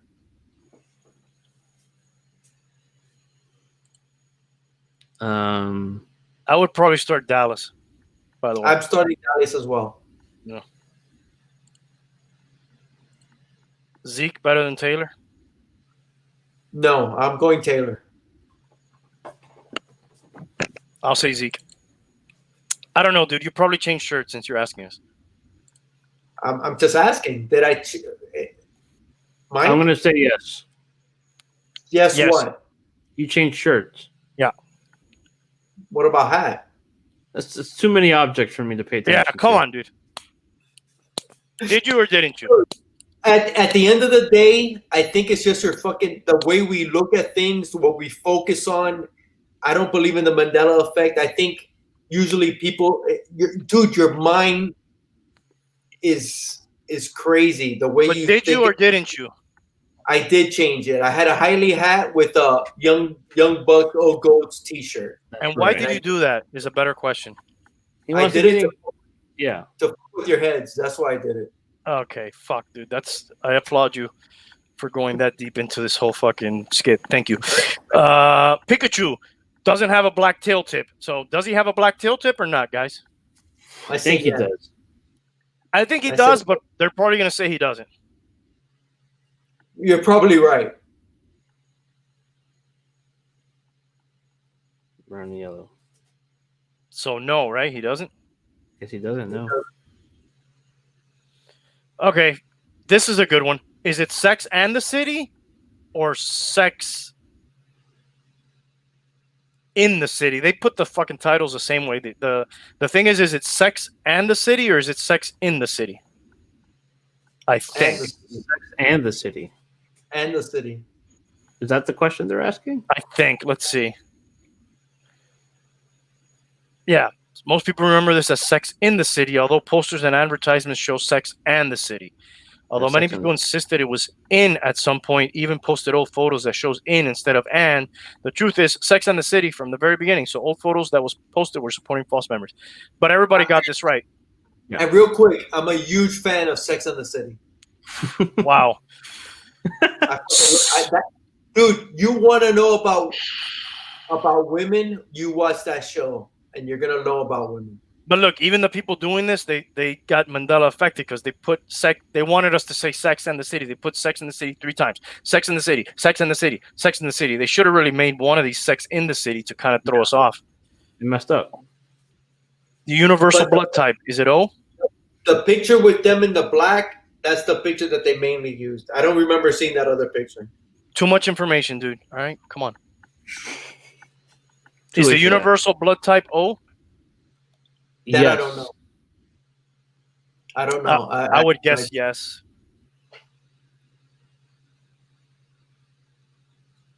I have no idea. O negative.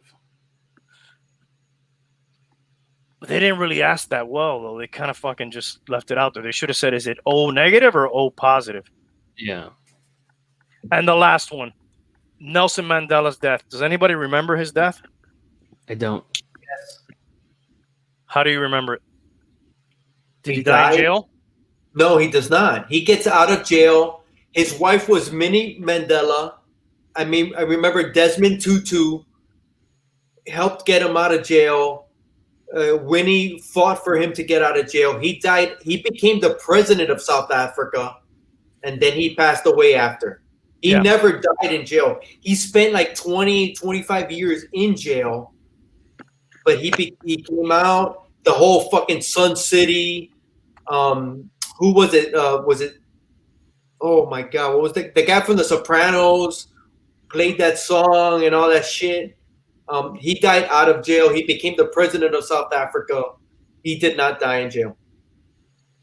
Yes, and he's the namesake for this whole thing because allegedly a lot of people remember him dying in jail when, in fact, it's just the way you told it.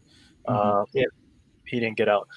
I don't know. Sometimes I think this is just people don't fucking remember shit good. They don't have a good memory, and Exactly, dude. We focus on different things, man, and that's what skews what we see and what we remember, and we usually remember it the same way.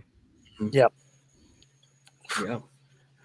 Michael, I have the link to the figure report on the thing. If there's anything else you want me to share, please shoot it to me via text or anywhere, and I'll make sure I put it on the link descriptions below. Anything else you want to talk about, dude? Anything else anybody want to talk about, bring up while we're here?